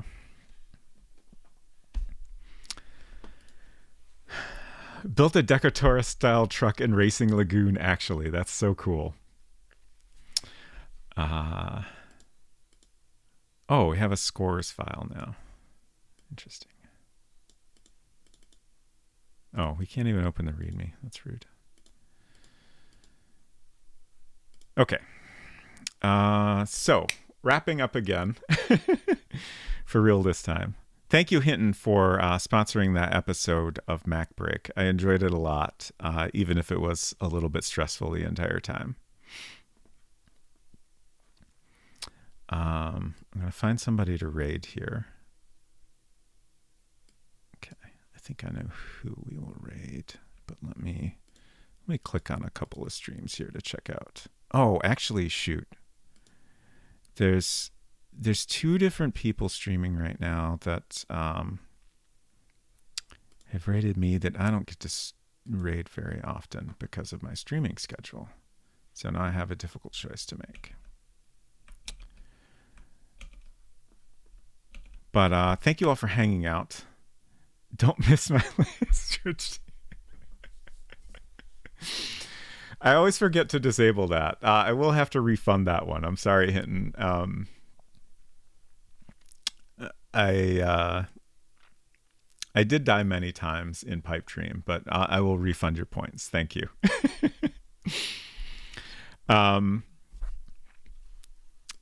I don't know why my brain is shutting down. I think my brain's ready for chicken nuggets and mashed potatoes is the problem. Schedule this week. On Tuesday, of course, Maupiti Island. We'll continue and see if we can make some progress. I would love to figure out what's going on down in that well.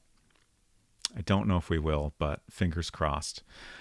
Friday, we will almost certainly continue building our game in World Builder.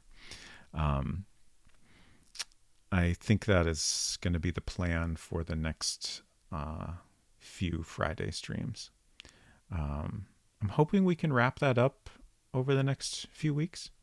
I think that's achievable. What game is this? Sorry, I'm checking out a couple streams. Bogus Meat Factory is streaming Gothic, and Dr. CDCS is playing. Title says Psy, then Psy. It's spelled two different ways. XCOM UFO Defense. I have no idea what any of this is. Let's pick. They both look interesting. Thank you, Culinary. Thank you again for stopping by. And Can't Stop the Kittens as well. And thank you all for hanging out. Appreciate you greatly. Let's go say hello to Dr. CDCS.